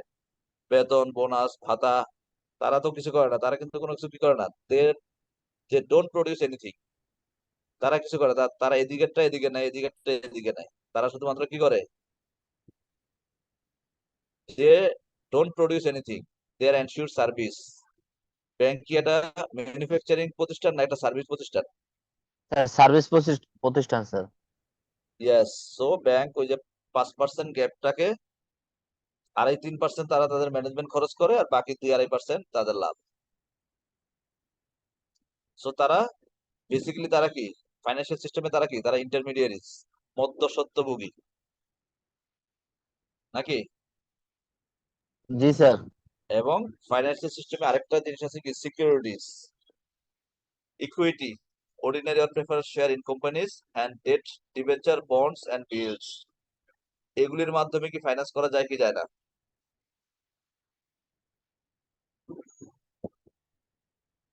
আপনার জি স্যার, সিকিউরিটিজ এর করা যায় মাধ্যমে, স্যার। হ্যাঁ, করা যায়। জি স্যার, সিকিউরিটির মাধ্যমে তার ডিবেঞ্চার তার লোন মানে টোন কি, নিয়ে। জি sir.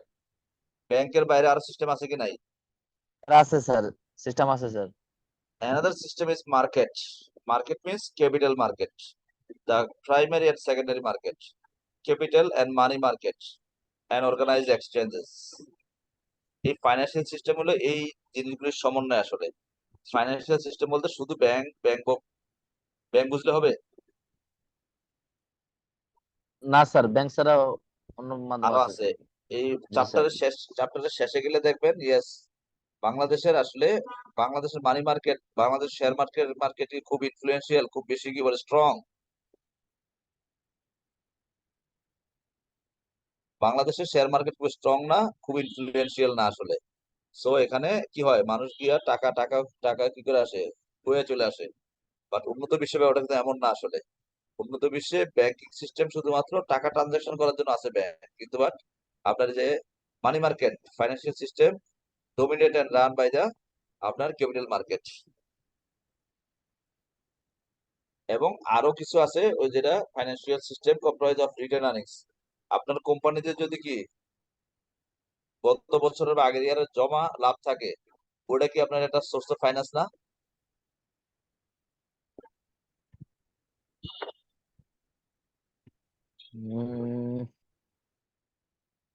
Yes. And direct bank loan, bank থেকে ডিরেক্ট ব্যাংক লোন নিতে পারেন আপনি। The security market from the equity and debt finance. So these are the things. Types of financial system are two broad types of financial system. There are two broad financial system. One is bank-based financial system, another is market-based financial system. এতক্ষণ যেটা আলোচনা করলাম, financial system মূলত দুই ধরনের, একটা হলো bank base, একটা হলো মার্কেট বেস। সো বাংলাদেশ পার্সপেক্টিভে ব্যাংক বেসটাই strong than market base financial system.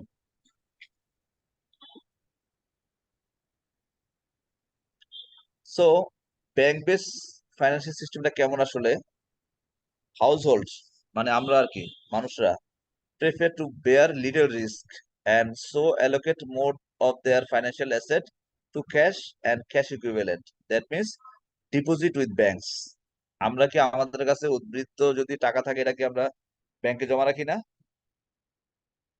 জি স্যার, ব্যাংকে জমা রাখি sir. Yes. And household have less access to investments in physical assets such as housing, less choice. So আমাদের কিন্তু এই যে অল্প স্বল্প টাকা দিয়ে, আপনার কাছে 50,000 টাকা আছে আর আপনি খুব চিন্তায় আছেন কি করা যায়, আমি তো 50,000 টাকা দিয়ে কিছু একটা করতে চাই। 50,000 টাকা দিয়ে কোনো ফ্ল্যাট কিনতে পারবেন, জায়গা কিনতে পারবেন? না স্যার। 50,000 টাকা দিয়ে কি কি কি করবেন, কি বিজনেস করতে পারবেন বলেন? ব্যাংকে রাখা ছাড়া আর কোনো স্যার ইয়ে আছে আপনার কাছে, ওয়ে আছে? না স্যার, ওয়ে নাই স্যার। তো বাংলাদেশ লেভেলে আমরা ব্যাংকে রেখে দিই। আমরা 50,000 টাকা নিয়ে শেয়ার মার্কেটে গেলে মোটামুটি আমার টাকা কি করবে, মানে 1 বছরের মধ্যে আমার 50,000 টাকা 20,000 টাকা হবে না? স্যার এটা এটা পসিবিলিটি অনেক স্যার। এটার পসিবিলিটি হাই যে 50,000 টাকা শেয়ার মার্কেটে রাখলে 20,000 টাকা হয়ে যাবে। কারণ there are few sort of weakness, there are few sort of things যেটা যেটা আননোন, আমরা অনেকে জানি অবশ্য, আবার অনেকে জানি না। তো শেয়ার মার্কেট আমাদের দেশে ওই লেভেলের স্ট্রাকচার ফর্মে এখনো আসে নাই, হয়তো আসবে হোপফুলি। সো এন্ড দেন আপনার where household do invest in securities. This is in primary done via intermediaries such as pension and mutual fund, and so institutional shareholders are influential. So এখানে একটা কিছু কথা দেখবেন, institutional shareholder. So Bangladesh পার্সপেক্টিভে এই mutual fund এবং institutional shareholder গুলি খুব একটা স্ট্রং না আসলে। আমাদের এই বইগুলি ইংল্যান্ড পার্সপেক্টিভে লেখা, আমাদের বইগুলি ইংল্যান্ডের ইয়াতে লেখা, কাজে আমাদের এখানের সাথে সবটা একদম হুবহু মিলে যাবে না আসলে। সো যেটা বলছিলাম যে ব্যাংক আসলে এইভাবে কি করে, ব্যাংক বেস সিস্টেমটা এইভাবে চলে। Bank are highly concentrated and integrated in terms of providing both banking, that means deposit taking, and non-banking insurance service also. So এক্ষেত্রে ব্যাংক বেস বলতে আপনি শুধু ব্যাংক বুঝবেন না, ব্যাংক বেস বলতে আপনি ব্যাংক এন্ড ফাইন্যান্সিয়াল ইনস্টিটিউশন বুঝবেন নাকি? ব্যাংক বেস মানে বলতে কি আমরা অনলি ব্যাংক বুঝবো না ব্যাংক এন্ড ফাইন্যান্সিয়াল ইনস্টিটিউশন বুঝবো? জি স্যার, ওইটা ব্যাংকের financial institution. Bank and other other NBFI বলতে কি আমরা নন ব্যাংকিং ফাইন্যান্সিয়াল ইনস্টিটিউশন বলতে আর কি বুঝি? নন ব্যাংকিং ফাইন্যান্সিয়াল ইনস্টিটিউশন কোনগুলি? ক্যাপিটাল মার্কেটে তো নন ব্যাংকিং স্যার এর মধ্যে। না না, হ্যাঁ বলতেছি non banking financial institution.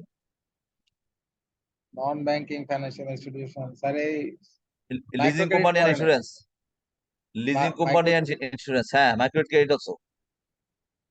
Leasing company and insurance they are the NBFI বলে, NBFI non banking financial institution.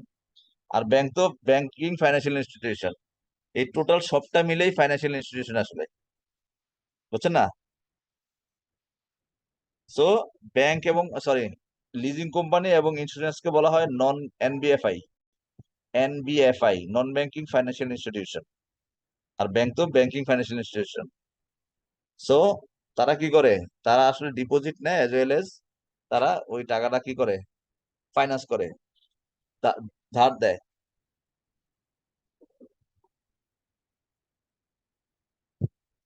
So lending is the most important source of business finance. So ব্যাংকের most ফাইন্যান্সিংটা কি, তারা বিজনেসকে ফাইন্যান্স করে, ধার দেয়, লেন্ডিং করে।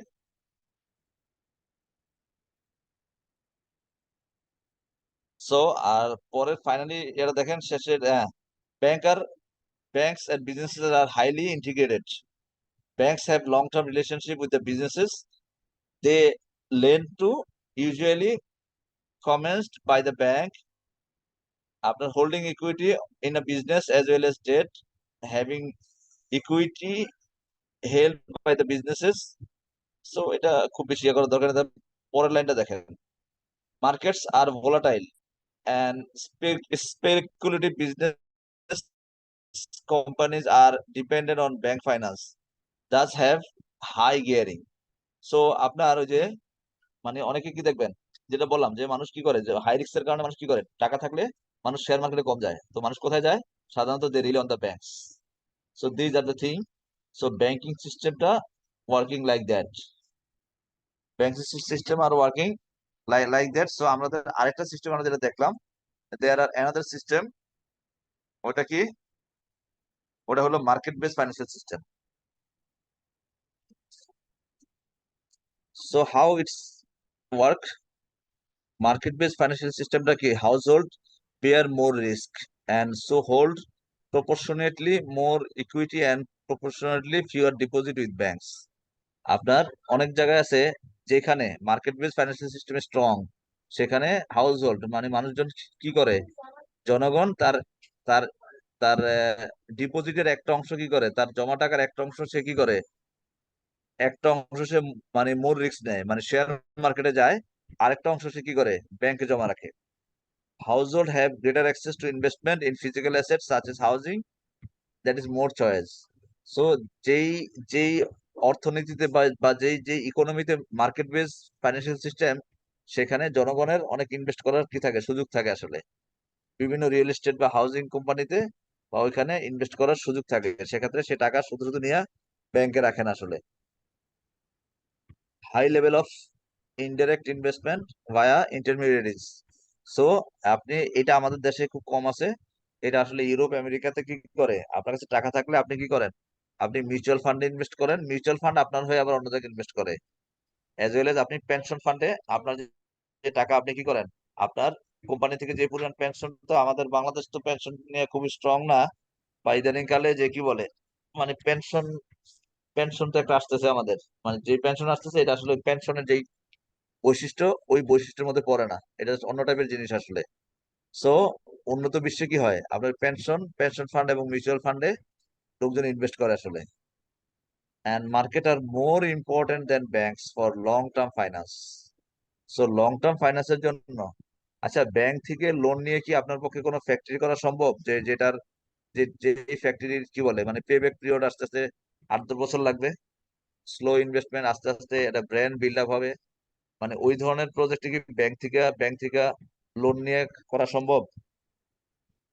না না স্যার, স্যার তাহলে তো সম্ভব না। ইন্টারেস্টের প্রচুর পরিমাণে ইন্টারেস্ট দিতে হবে স্যার।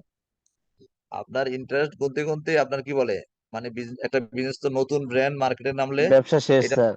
হ্যাঁ এটা মার্কেট করতে কয়েক বছর লাগে, তো ওই ক্ষেত্রে ব্যাংক থেকে লোন নিয়ে খুব কিছু করা যায় না। সেক্ষেত্রে আপনি যদি এই আপনার মার্কেট বেস ফাইন্যান্সিয়াল সিস্টেম থেকে যদি আপনার কি শেয়ার মার্কেট থেকে যদি শেয়ার বিক্রি করে জনগণের কাছ থেকে টাকা নেন, তাদেরকে যদি বলেন যে লং টার্মে বিজনেসটা ভালো হচ্ছে আস্তে আস্তে, তারা যদি দেখে ইয়েস, তারা 10 টাকা দিয়ে শেয়ার কিনছিল, 10 বছর পরে দেখলো কি এই শেয়ারের দাম হয়েছে 110 টাকা, তখন দে উইল কি বলে মানে তারা কোম্পানি ফলো আপ করছে দেখছে এবং they will be interested. So long term প্রজেক্টের জন্য আপনার ব্যাংক ফাইন্যান্স সবসময় ভালো না, দে আর কম্পারেটিভলি আনরেগুলেটেড। এবং এই যে মার্কেট বেস ফাইন্যান্সিয়াল সিস্টেম বলতেছি, ভালো ভালো বলতেছি, কিন্তু অনেক ক্ষেত্রে এটা আনরেগুলেটেড, মানে ওই যে রেগুলেশন সিস্টেম অনেক স্ট্রং না। সো আপনি এখানে টাকা দিলে আপনার টাকা দিয়ে খাই ফেলবো না, এটা গ্যারান্টি কি বেশি না কম? টাকা খাই ফেলার গ্যারান্টি বেশি না কম এখানে? উম, এখানেও তো স্যার একটু রিস্ক তো বেশি, সব জায়গায় আছে স্যার। মানে এখানে রিস্ক একটু বেশি না ব্যাংকের চেয়ে? জি স্যার। ব্যাংকে টাকা রাখলে আপনি আপনি আপনি ধারণা ব্যাংকে যা রাখছেন তার তুলনায় আপনি ব্যাংকে 1 বছর আগে 5 লাখ টাকা রাখছেন, এখন গিয়ে 5 লাখ তুলনায় কিছু বেশি দিবে নাকি? আবার কোনো ব্যাংক যদি কি বলে আবার কোনো ব্যাংক যদি তার তার কি বলে ব্যবসা খুব খারাপ অবস্থা বা খারাপ হয়, তাইলেও আপনার টাকা আপনি পাবেন, কারণ কি ব্যাংকের একটা পরিমাণ ভালো ডিপোজিট কি আছে, রাখা আছে টু দা ব্যাংকের একটা কেন্দ্রীয় ব্যাংকে। কেন্দ্রীয় ব্যাংকে ব্যাংকের কিন্তু জমার একটা পোর্শন কিন্তু কি করতে হয়, ওখানে রাখতে হয়, বুঝছেন না? জি স্যার। যাতে ব্যাংক সমস্যায় পড়লে, ব্যাংক অসুবিধা পড়লে ওইখান থেকে ঋণ নিতে পারে, বাংলাদেশ অথবা ব্যাংকের আন্ডারে, জি স্যার। বাংলাদেশ ব্যাংকের আন্ডারে। তো ব্যাংকটা কি শেয়ার মার্কেটের চেয়ে কি মানে কিছুটা ওয়েল একটু সেফটি স্যার। রেগুলেটেড জি স্যার। সাধারণত। So banks are more fragmented with less integration of banking and non-banking services, and bank have less close relationship with the business they lend to, and not holding equity, not being involved in the decision making. So যেটা বলছে এক্ষেত্রে আপনার market base সিস্টেমটা কেন কাজ করে, কারণ কি ব্যাংক ব্যাংক সাধারণত কি করে, মানে ব্যাংক কি কি বলে ব্যাংকের কাছে যে ফাইন্যান্স নিবেন, ব্যাংক কি আইসা আপনার কি বলে মানে অপারেটিং কমিটিতে বসবে কি না, না ব্যাংক শুধুমাত্র আপনার কি শুধু লেন্ডার? শুধু লেন্ডার। শুধু লেন্ডার, সে আপনার ফাইন্যান্সিয়াল ডিসিশনের মধ্যে কোনো ইনভলভমেন্ট থাকবে না। বাট ক্যাপিটাল মার্কেট থেকে যদি আপনি লোন নেন, সেখান থেকে শেয়ার হোল্ডার ডিরেক্টর ডিরেক্টর আসবে কি আসবে না? শেয়ার হোল্ডার ডিরেক্টরে আসতে পারে, এই আইসা আপনাকে কি দিতে পারে, দিয়ে মানে তারা তো কি করে মানে শেয়ার হোল্ডার, মানে শেয়ার হোল্ডারদের কাছে যে মানে কি বলে যে ফাইন্যান্সিং কোম্পানি নিচে শেয়ার হোল্ডাররা কি কোম্পানিতে ইকুইটিতে ইনভেস্ট করে না কোম্পানিতে লোন হিসেবে দেয়? ও তো ইকুইটি হিসেবে ইনভেস্ট করে শেয়ার মার্কেটে। Yes. So these are two aspect. একটা হলো আপনার কি, এটা হলো bank base system, one is bank base financial system, another is আপনার market base financial system. So এই দুই ধরনের সিস্টেমে সাধারণত কি হয়, কোম্পানিগুলি রেগুলেট হয়। এবার আসি আমরা যেটা বলছিলাম যে governance structure. So governance structure বলতে আমরা কি বুঝবো? গভর্নেন্স স্ট্রাকচার দুইটা বেসিক স্ট্রাকচার উপরে চলে। সো আমরা গভর্নেন্স স্ট্রাকচারটা এখন স্টার্ট করব না, আমরা একটু নামাজ এবং কি বলে ব্রেক নিয়ে আসি একটু, নামাজ ডিনারের ব্রেক নিয়ে আসি আমরা একটু। জি স্যার, ঠিক আছে স্যার। সো আমরা এখন বাজে আপনার 8:27, আমরা will start 8:55। Okay? Okay sir sir. 850 sir. 855। আচ্ছা। আচ্ছা 855 স্যার। 55। জি স্যার। জি স্যার, জি স্যার, ঠিক আছে স্যার, লঞ্চ করা জি যাবে স্যার, স্যার। আসসালামু আলাইকুম স্যার। করা যাবে স্যার ডিনার। ঠিক আছে, আসসালামু আলাইকুম স্যার।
স্যার কি বিরতিতে চলে গেছে? হ্যাঁ ভাইয়া, thank you. You most welcome bro.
ধন্য ধান্যে পুষ আমিও পেয়েছে ও সরি সরি সরি সরি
আসসালামু আলাইকুম।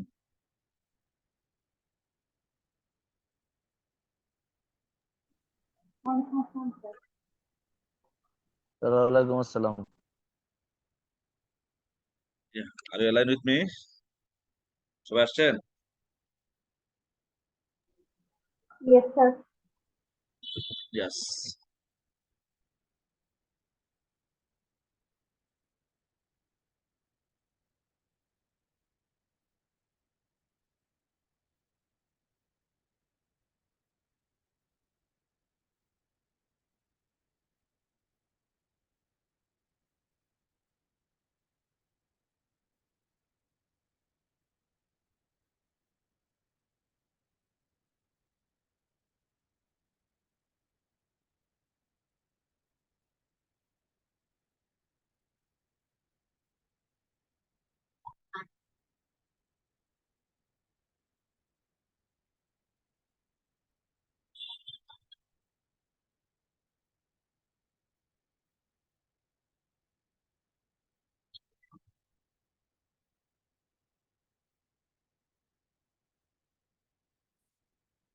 ওকে, সো আমরা যেখানে ছিলাম,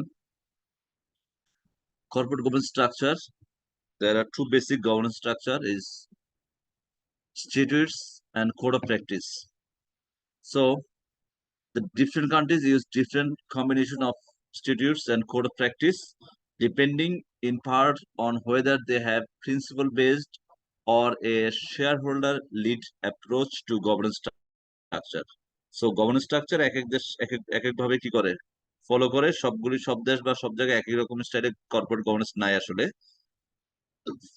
সো আমরা যদি দেখি একটু, আমরা principle base approach to governance structure, principle base অ্যাপ্রোচটা আসলে কেমন? So in most countries the approach of governance structure is determined initially by the desire to adhere to certain principles of good corporate governance as set out the OECD, that means Organizations for Economic Cooperation and Development principles for corporate governance. These principles focus on basically on the governance problem that result from the separation of ownership and control and are intended to assist. So যেটা হলো principles are that corporate governance framework should কি কি থাকে এটার মধ্যে, promote transparent and efficient financial market, and then promote and facilitate shareholder rights, including the following basic rights: to have secure method of ownership registration, to convey and transfer shares, to obtain relevant and material information to the company on a timely and regular basis, to predict in and vote in general meeting, to elect and remove members of the board, to share the company's profit, to participate and be involved in fundamental company changes. And then three, ensure the equitability treatment of all shareholders. Recognize the right of shareholders established by law.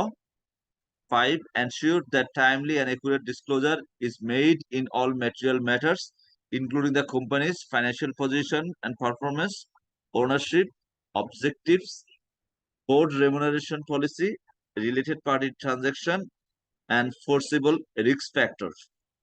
And 6, ensure the strategic guidelines of the company by the board. So these are the principle base. So আমাদের বাংলাদেশ পার্সপেক্টিভের সাথে কোনটা কোনটা আছে আমরা একটু পরে বলবো, just একটু ব্যাপারটা খেয়াল করেন। And shareholder lead approach to governance structure. In UK and US in particular, greater emphasis has been placed on the role of the shareholders in governance structures. This is because they are market-based financial system where institutional shareholders have very high level of investment in the shares of leading companies. Institutional shareholders is a broad term for organization which invest money on behalf of other people, the beneficiaries. In the UK, they comprise insurance companies, pension fund, investment trustees, government investment managers who act as an agent of the above bodies and unit trusts. Good corporate governance is generally assessed with when the institutional shareholders have an agenda for dialogue with the board of directors and follow up so they can secure their own interests and those of their beneficiaries. Where this is the case as the UK and US, determining the appropriate governance structure is said to be lead shareholder lead process rather than the principle based one. So Bangladesh পার্সপেক্টিভটা কি just কি বলে মানে আগেরটা না পরেরটা কোনটা মনে হচ্ছে?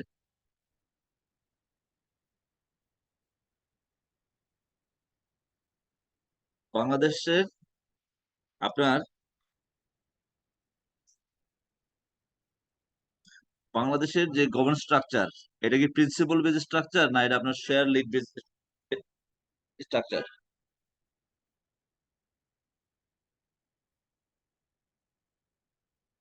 Any idea?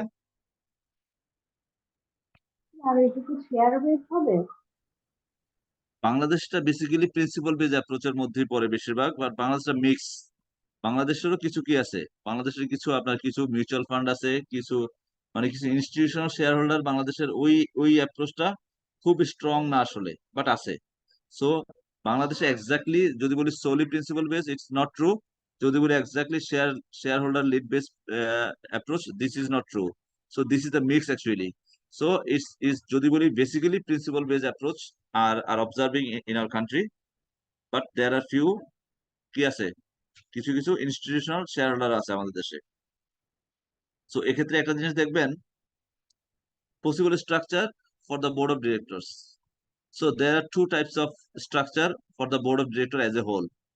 So board of director structure যারা কোম্পানিটাকে কি করে গভর্ন করে আসলে, unary board and a dual supervisory board. বাংলাদেশের যে বোর্ড অফ ডিরেক্টর, এই বোর্ড অফ ডিরেক্টর উপরে আরেকটা বোর্ড অফ ডিরেক্টর আছে কি নাই, মানে ডুয়াল কিনা, না একটা বোর্ড অফ ডিরেক্টরই বাংলাদেশের কোম্পানিগুলি কি করে ম্যানেজ করে?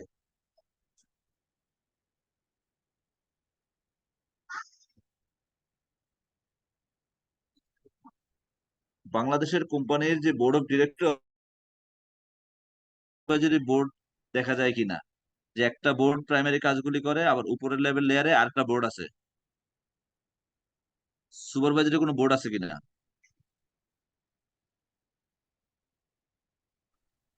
আর আসলে বলতে পারতেছি না, আগে আসতেছি না, আমি বলতে পারতেছি না। বাংলাদেশের গভর্নিং কি বলে, বাংলাদেশের গভর্নিং স্ট্রাকচারে যেমন বাংলাদেশের যে জাতীয় সংসদ, বাংলাদেশের জাতীয় সংসদ এটা কি ইউনারি বোর্ড না ডুয়াল সুপারভাইজারি বোর্ড? মানে বাংলাদেশের যে মানে কি বলে আপনার সংসদ, এটা কি এক কক্ষ বিশিষ্ট না দ্বিকক্ষ বিশিষ্ট? এটা এক কক্ষ বিশিষ্ট স্যার। আর যদি বলি ইংল্যান্ড আমেরিকার যে সংসদ, এটা কি এক কক্ষ না দ্বিকক্ষ? দ্বিকক্ষ বিশিষ্ট। দ্বিকক্ষ বিশিষ্ট। যেমন এটা এটা ইয়া টাইপের, কোন টাইপের এনে আইডিয়া?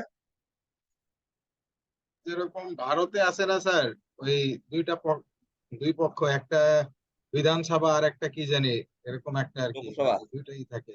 ওকে, ইয়েস। তো আমরা ভারতেরটা একটু কমপ্লেক্স, আমরা ওদিকে না যাই। ইংল্যান্ড এবং we are try to observe the America also, US. ইংল্যান্ডে একটা আছে কি আপনার আপনার কি বলে house of commons and house of lord. So MP যারা মেম্বার অফ পার্লামেন্ট, ওনারা কি হাউস অফ লর্ডের সদস্য না ওনারা হাউস অফ কমন্সের সদস্য? মানে আপনার ইংল্যান্ডে দেখবেন লর্ড সভা আছে, মানে টপ টপ লেয়ারে। আমেরিকাতে আছে সিনেট, আপনার ট্রাম্প বা জো বাইডেন, উনি হলো এমপিদের কি, মানে এমপিদের উনি হলো কি ইনচার্জ, বাট ওনার সিদ্ধান্ত কি সব? না না, ওনাদের আরো লোক আছে না, প্রেসিডেন্ট ওনার সিদ্ধান্ত সব না। ওনার ওনার সিদ্ধান্তটা আবার কিসে যায়? সিনেটে যায়। ওনার সিদ্ধান্তটা আবার সিনেটে যায়। সিনেটটা হলো উচ্চ কক্ষ। তেমনি ভাবে ইংল্যান্ডের নিম্ন কক্ষে পক্ষে কোনো সিদ্ধান্ত হলে সেটা আবার লর্ড সভাতে যায়। লর্ডটা হলো আপার আপার আপার আপার কোর্ট। সো ওইখানে জার্মানিতে দেখা যায়, জার্মানিতে কোম্পানিগুলি সাধারণত রান হয় ডুয়াল সুপারভাইজারি বোর্ডে।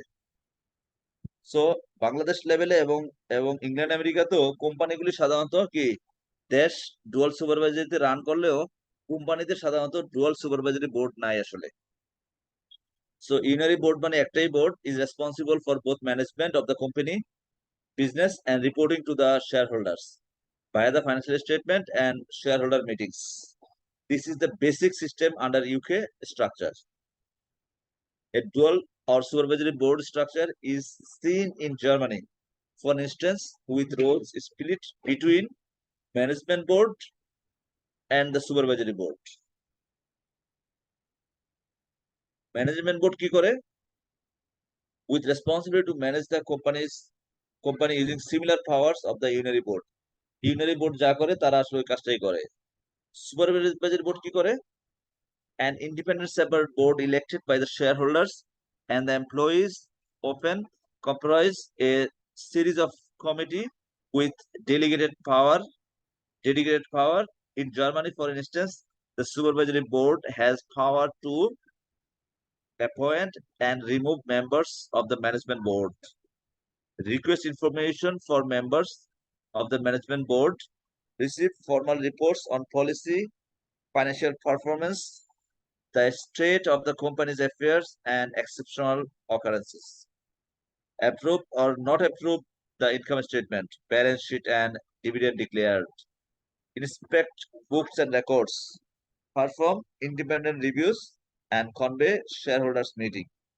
So these are the works of the supervisory board. So Bangladesh লেভেলে 2 নাম্বারের কোনো অস্তিত্ব নাই। বাংলাদেশ লেভেলে আসলে 1 নাম্বার দিয়ে আসলে কোম্পানি রান হয়। So the governance structure in Bangladesh. বাংলাদেশের গভর্নেন্স স্ট্রাকচার কেমন আসলে? The company law set out how a great many of the rules of corporate governance, especially with regard to the board of directors, বাংলাদেশে কি unary board is required. Directors' powers and duties, the relationship of the company with directors, such as loan to directors and the interest of directors in company contracts, accountability for stewardship and financial reporting via financial statement, rules of meetings and regulation, statutory provision on corporate governance.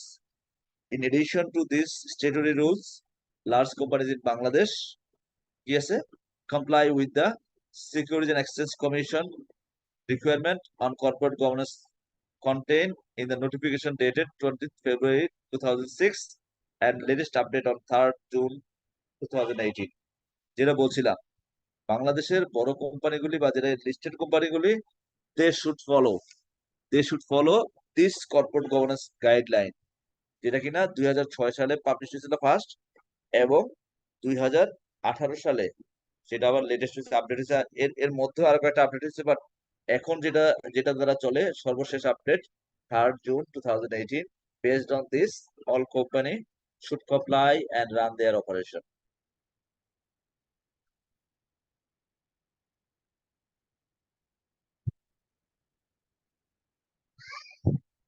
The role of Bangladesh Bank in promoting good governance. Bangladesh ব্যাংকের মানে good governance এর promote করার জন্য রোলগুলি কি কি আসলে? So maintaining the Financial Institution Act 1993 and promoting its widespread application and enforcement, ensuring the related guidance such as that on internal control on current and relevant, influencing Securities and Exchange Commission, BEI and ICAB corporate governance development, and helping to promote boardroom professionalism and diversity, encouraging shareholders engagement. So Bangladesh Bank good corporate governance এর জন্য এই role they are playing across the banks. এবার যদি আমরা বলি ethics, ethics বলতে কি বুঝি আমরা? ইথিক্স করণীয় এবং বর্জনীয় যে বিষয়টা, এটাই আর কি স্যার ইথিক্স। এক্স্যাক্টলি, আপনার কি করণীয় আবার কি বাদ দিতে পারবেন আসলে।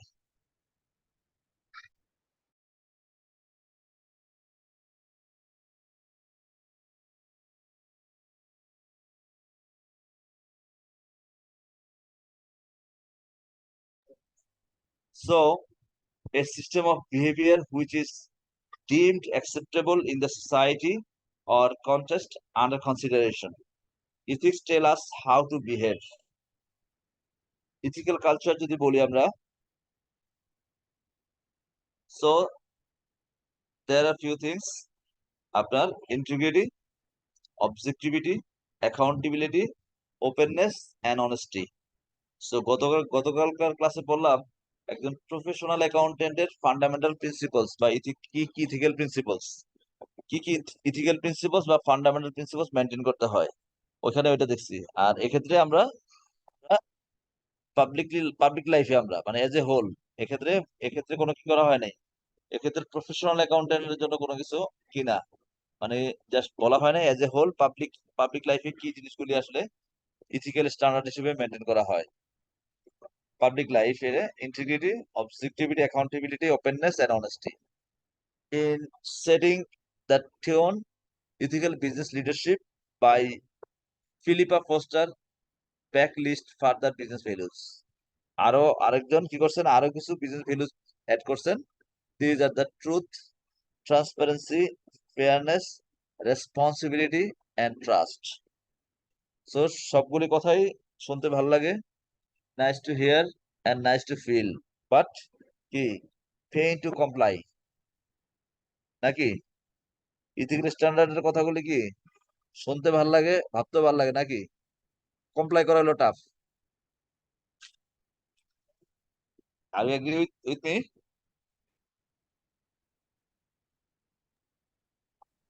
Yes, sir. Yes, sir.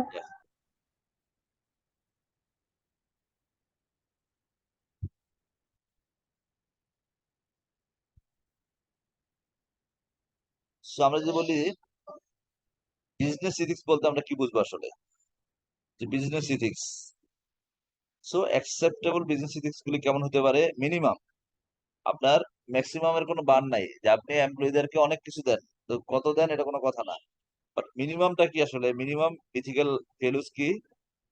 Paying staff decent wages and pensions, providing food, good working condition for staff, paying suppliers in line with agreed terms, sourcing supplies carefully, using sustainable and renewable resources, being open and honest with customers. So এই জিনিসগুলি কি minimum লেভেলের ethical স্ট্যান্ডার্ডের উপরে পড়ে না business ethics? Yes, sir. এবং business has a social responsibility also. So how far a company exceed the minimum obligation it owns to stakeholder and society by virtue of regulation and corporate governance. So these are the things. So Neil Crown in corporate governance that works suggested the business ethics come down to উনি কি বলছেন business ethics এ যে transparency must, trust and openness, এই তিনটা জিনিস ensure করার জন্য just he just suggested. So how can be ethical culture be promoted? An ethical culture can be promoted by a combination of ethical leadership from the board of directors, code of ethics or business conduct, policies and procedures to support ethical behavior. So আপনার company যদি নিয়ম নীতিগুলি ওইভাবে set করা থাকে, as well age সর্বোচ্চ level থেকে board of directors এর লিডারশিপ থেকে যদি ইথিক্যাল অ্যাটিটিউড বা ইথিক্যাল সিদ্ধান্ত আসে, তাহলে কি পরের লেভেলে বা নিচের লেভেলে কি কি এটা মানে কি বলে ইয়া হওয়াটা সহজ হয় না? কি বলেন?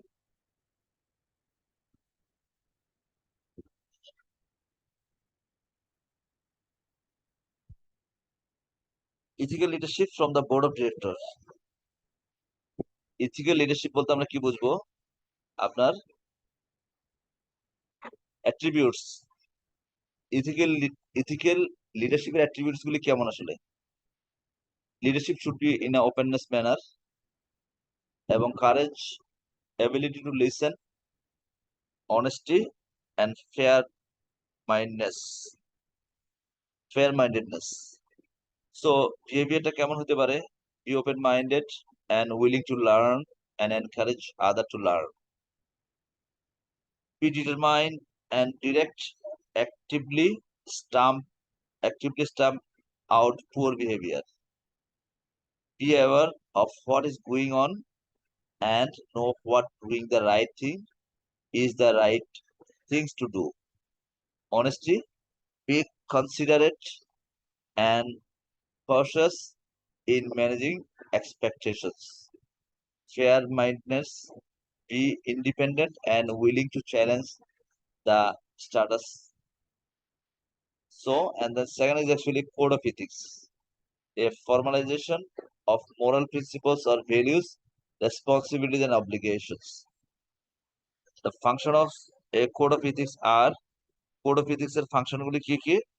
To tell the world at large what the company is striving to achieve in terms of ethical conduct.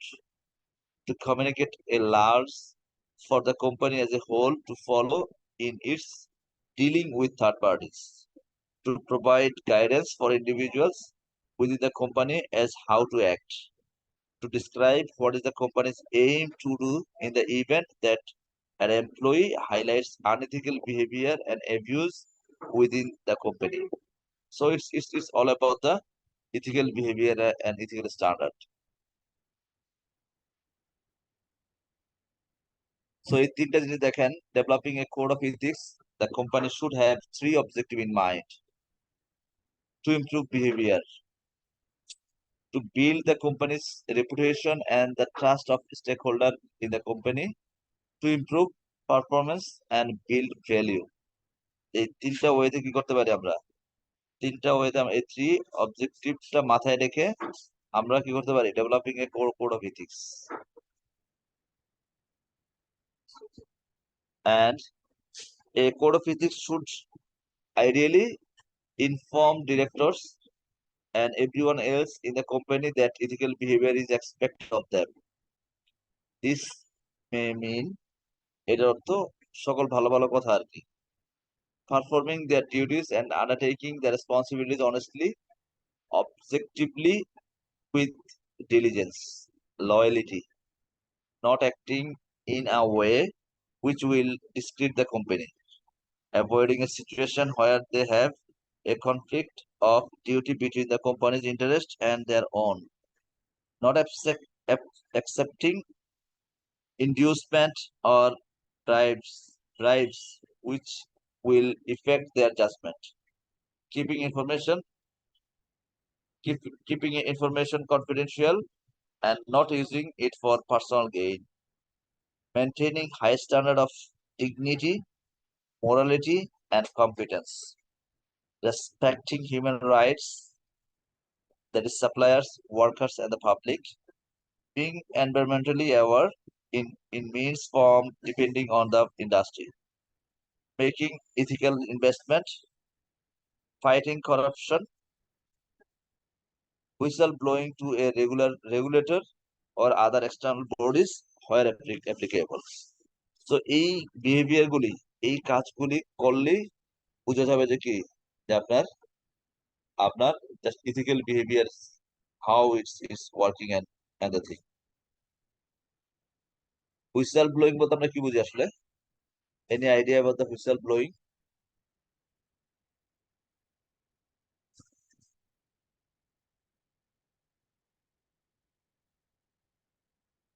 Any idea about whistle blowing?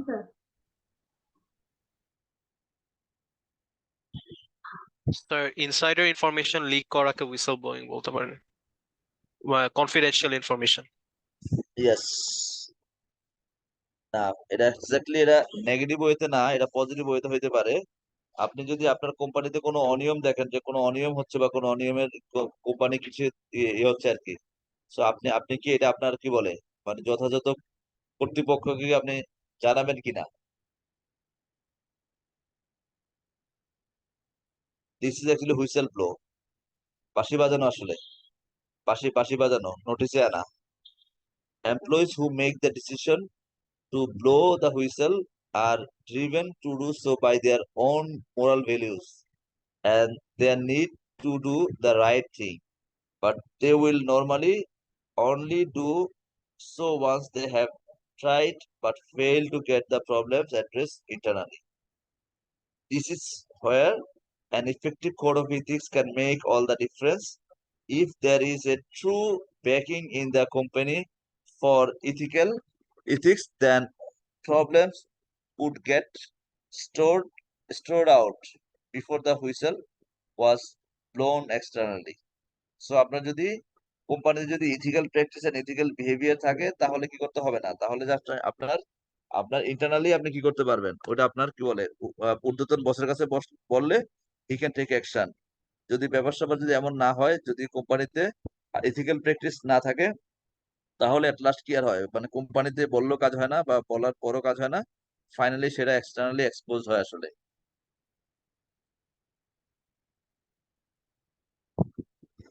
So policies and procedures to support ethical behaviour, এক্ষেত্রে যদি বলেন যে আপনার কি কি policy এবং procedures আপনার ethical বিহেভিয়ারকে support করবে আসলে, এক্ষেত্রে আপনার প্রপার কমিউনিকেশন আছে, ট্রেনিং আছে, এটা কি করতে হবে, জাস্ট এটা নিয়ে ডিসকাস করতে হবে, কথা বলতে হবে, আলোচনা করতে হবে। There are lots of disciplinary things. So মানে আপনার এবং রিপোর্টিং রেগুলারলি, যদি এই টাইপের কোনো ব্রিচেস হয় বা ইয়া হয়, এই জিনিসগুলি ফলো আপের মাধ্যমে কি করা যায়, ফলো আপের মাধ্যমে just we can ensure the ethical behaviour in a corporate environment. এবং there may be an ethical audit in place. যদি বলেন এটা কি ইন প্র্যাকটিসে খুব একটা দেখা যায় না, তাই না?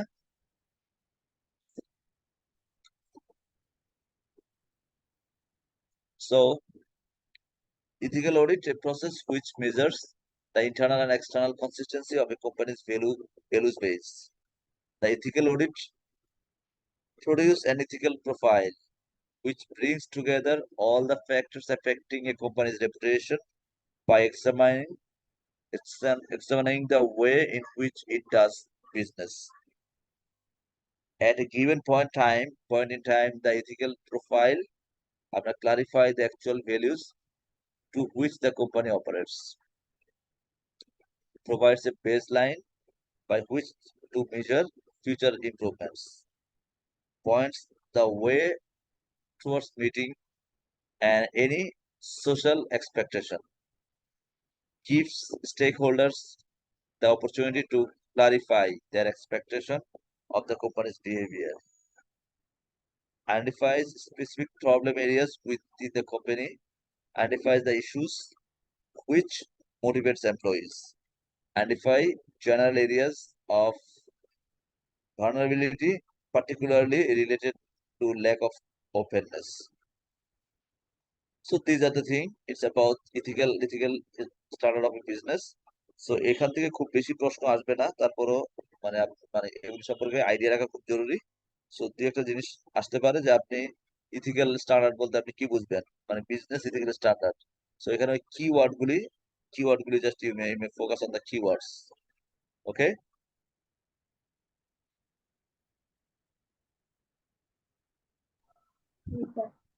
Yes, sir. So this is your most expected slide, but খুব বেশি খুশি হওয়ার কোনো কারণ নাই, আমরা আরেকটু আগাবো আসলে। We'll try to start the chapter 13, but we may not complete this chapter today. আমরা একটু স্টার্ট করে জাস্ট আমরা তারপরে আমরা আজকের ক্লাস শেষ করব। অ্যাজ ওয়েল এজ আমরা কি করব, আমরা আমাদের নেক্সট ক্লাসে we will come up in a review class. আমরা যেই আমরা অল দ্য চ্যাপ্টার আমরা চ্যাপ্টার 13 এর লাস্টটুকু মানে লাস্ট পার্টটুকু আমরা কমপ্লিট করব আগামী ক্লাসে, and then will come in a review class. আমরা চ্যাপ্টার 1, 3, 5, 7, 9, 11 and 13 এই সবগুলি chapter we will in a review করব। as well as I will mail to a model question. আজকের ক্লাসের পরে আমি আপনাদেরকে একটা মডেল কোশ্চেন মেইল করব। ওই মডেল কোশ্চেনটা আপনারা একটু দেখার চেষ্টা করবেন, হয়তোবা সলভ করতে পারলে ভালো, না পারলে ডোন্ট ওয়ারি, ইনশাআল্লাহ will try in our next classes. আমরা আমাদের আগামী ক্লাসে আমাদের টোটাল কাজটা থাকবে যে আমরা এই চ্যাপ্টারগুলি will come back in a review process, এবং আপনারা আপনাদের যে নোট শিট বা নোট খাতাটা যেটা লিখছেন এতদিন টুকটুক করে ওইটা নিয়ে বসবেন আমার সাথে। বসলে প্রত্যেক চ্যাপ্টার ওয়াইজ প্রতিদিন we will take lots of question. If you have any sort of confusion and thing, so আমি আপনাদের ক্লাসের শুরুর দিকে বলছিলাম যে আপনারা আজকে প্রশ্ন করেন না, আপনি শুরুর দিকে প্রশ্ন করলে আপনার আপনার অনেক কিছু কি থাকবে, আপনার আন্দাজ থাকবে, অনেক প্রশ্ন থাকবে মাথায়। সো আমরা যখন রিভিউ ক্লাসে আসবো, রিভিউ ক্লাসে we will attend all the questions. So review ক্লাসে আসলে আমরা দেখা যাবে আপনার কোন কোন চ্যাপ্টারে কি কি প্রশ্ন আপনার আছে মাথায়। So will address that question area, এবং আমরা ওই রিভিউ ক্লাসের সময় উইল ডিসকাস যে আপনি প্রত্যেকটা চ্যাপ্টারের মধ্যে মানে কোন কোন এরিয়াতে you may focus, you may you may give your core focus for your exam. Okay, G sir. আমরা আরেকটা চ্যাপ্টার এখন স্টার্ট করব।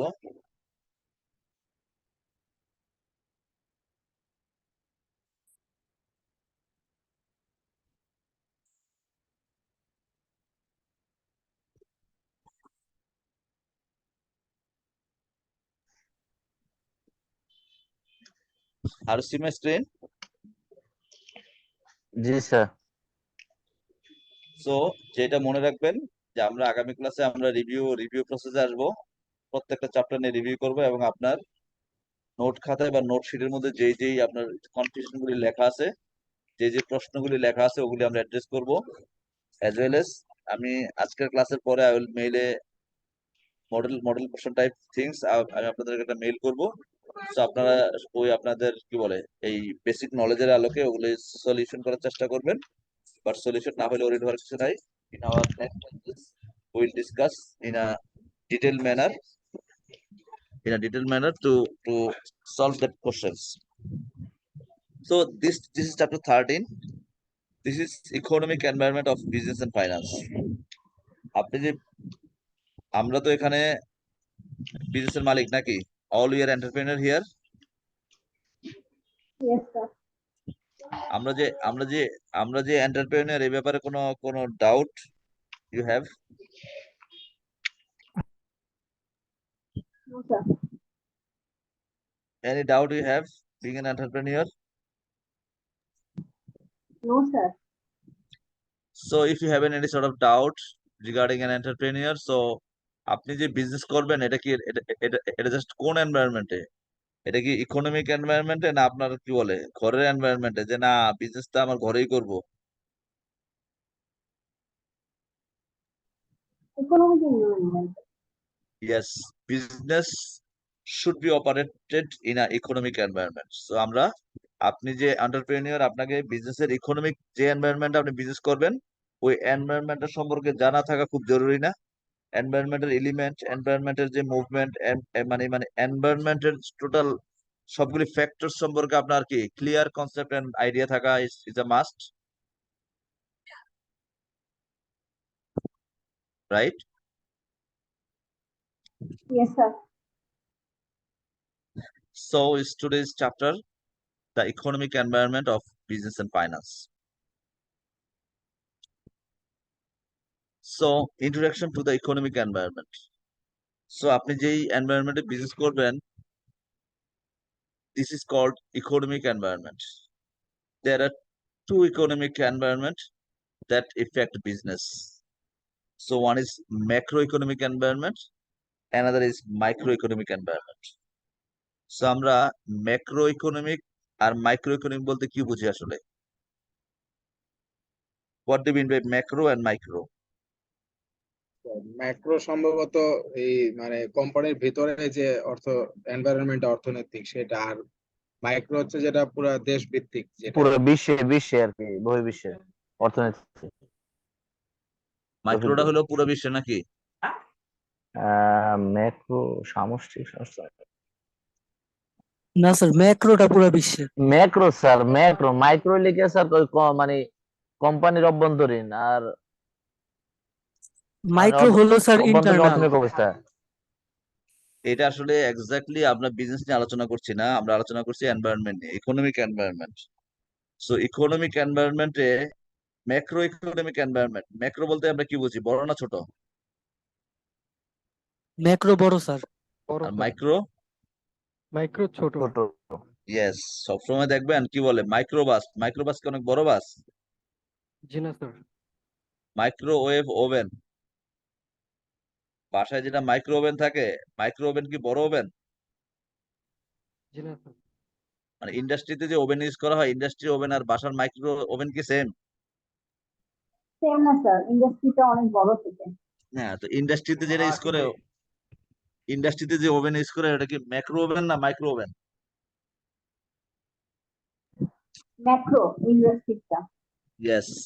বাসায় কি, বাসায় আপনি একটা রুটি বানাবেন, একটা পিজা বানাবেন বাসায়, এই জন্য আপনার একটা মাইক্রো ওভেন দরকার। মাইক্রো ছোট নাকি? আপনারা ইয়েস স্যার। আমরা পাঁচ ছয় জন বন্ধু মিলে কি যাবেন, কোথাও ঘুরতে যাবেন, আপনাদের কি বড় বাস দরকার না মাইক্রো বাস দরকার? 5-6 জন মিলে গেলে মাইক্রোবাস স্যার। মাইক্রো, আর বেশি হলে বড়। বেশি হলে একটা ম্যাক্রো বাস দরকার, ম্যাক্রো। সো আমরা ওই যে কি বলে, it's a term of economics. So আমরা ইন আওয়ার আর্লিয়ার লাইফ আমরা যখন পড়াশোনা করছি, ম্যাক্রো ইকোনমিক্স মানে ব্যষ্টিক আর সমষ্টিক নাকি? জি ব্যষ্টিক স্যার। ব্যষ্টিক সমষ্টিক পরে পরে মোটামুটি কমপ্লিট করে চলে আসছি, 5টা করে চলে আসছি, কিন্তু ব্যষ্টিক আর সমষ্টিক কি এটাই কিন্তু কি কনফিউজড, যে ব্যষ্টিক কে সমষ্টিক কি নাকি? কঠিন কঠিন ওয়ার্ড, তাই না? জি স্যার, এটা অর্থনীতিতে মানে সেকেন্ড ইয়ারে ছিল স্যার। হ্যাঁ, তো সেকেন্ড ইয়ারে ছিল, পড়ছেন, পাশও করে ফেলছেন, এখন হ্যাঁ বেশ জি স্যার। লাগতেছে। এখন বলতেছেন কি, না আপনার ওই যে ম্যাক্রো, ম্যাক্রো মানে মানে ম্যাক্রো মানে সমষ্টিক এনভায়রনমেন্ট, আর মাইক্রো মানে কি ব্যষ্টিক। এই কে কথা বলছেন? খোলা রেখে কথা বললে তো সমস্যা। ওকে, সো যেটা বলছিলাম, macro means it's a big environment in which all businesses have to operate, which incorporates global influences, internationalization of trade, influence of regional economic groups such as the EU, European Union, globalization of market, national influences হইতে পারে এটা, the business cycle, government policies, fiscal and monetary policy. So এই এনভায়রনমেন্টের মধ্যে আপনাকে business operate করতে হয়। This are the macro economic environment, মানে ওয়াইডার অ্যাসপেক্টে। আর মাইক্রো ইকোনমিক এনভায়রনমেন্ট বলতে পার্টিকুলার একটা বিজনেস অথবা একজন কি কনজিউমার, ইকোনমিক্স এর ভাষায় একজন কনজিউমারের যে বিহেভিয়ার, এটা হলো macro economical issues, micro economical issues. So micro economic environment, micro মানে ছোট, মানে স্পেসিফিক একটা বিজনেসের মুভমেন্ট, একটা বিজনেস যেই অপারেট করে আসলে, this is micro economic environment. একটা বিজনেসের ভিতরের এনভায়রনমেন্ট, একটা বিজনেসের এনভায়রনমেন্ট। আর total as a whole, as a industry, as a বাংলাদেশের বাইরে, world perspective, this all are the macro economic environment. এই যে এখন এখন বাংলাদেশের যে কি কি হচ্ছে, Bangladesh business are facing lots of dollar crisis, something something like that. এই যে dollar crisis and other thing, এটা কি আমরা মাইক্রো ইকোনমিক এনভায়রনমেন্টের ইফেক্ট না এটা ম্যাক্রো এনভায়রনমেন্টের ইফেক্ট? এটা macro sir. Macro. Macro, this is the effect of the macro economic environment. So দেখেন, microeconomic environment of the particular business, which basically involves looking at how the market or price mechanism works. Market mechanism বলতে কি বুঝবো আমরা? The interaction of demand and supply for a particular item. Market mechanism আমরা কি বলি? যে বর্তমানে আলু মানে পটেটোর মার্কেট মেকানিজমটা কাজ করছে না, ডিমের মার্কেট মেকানিজম কাজ করছে না, ইলিশ মাছের মার্কেট মেকানিজম কাজ করছে না। কারণ ইলিশ মাছের কি নাই কোনো কোনো নো প্রোডাকশন কস্ট। ইলিশ মাছের র মেটেরিয়াল বিদেশ থেকে আমদানি করতে হয় না। ইলিশ মাছের র মেটেরিয়াল এটা মানে হাইটেক মেশিনে দিয়ে ইলিশ মাছ প্রডিউস করতে হয় না। যদি বলেন রুই মাছ এবং ইলিশ মাছের তুলনায় রুই মাছের কস্টিং বেশি হওয়ার কথা। কারণ কি, রুই মাছের যেই যেই ছোট ছোট বেবি রুই মাছটা আপনাকে কিনতে হয়, মানে আপনার রেনু কিনতে হয়, রুই মাছটা একটা পুকুরে ফেলতে হয়, পুকুরের ভাড়া দেওয়া লাগে, নিয়মিত ছোট থেকে শুরু করে বড় হওয়া পর্যন্ত প্রতিদিন রুই মাছকে খাবার দিতে হয়, এবং রুই মাছকে দেখাশোনা করার জন্য পুকুরের কেয়ারটেকার রাখতে হয়। And ইলিশ মাছ যেটা মানে ইলিশ মাছের যে কি বলে যে যে আপনার কি বলে বেবি ইলিশ কি ইয়ে করতে হয়, কিনতে হয় রেনু।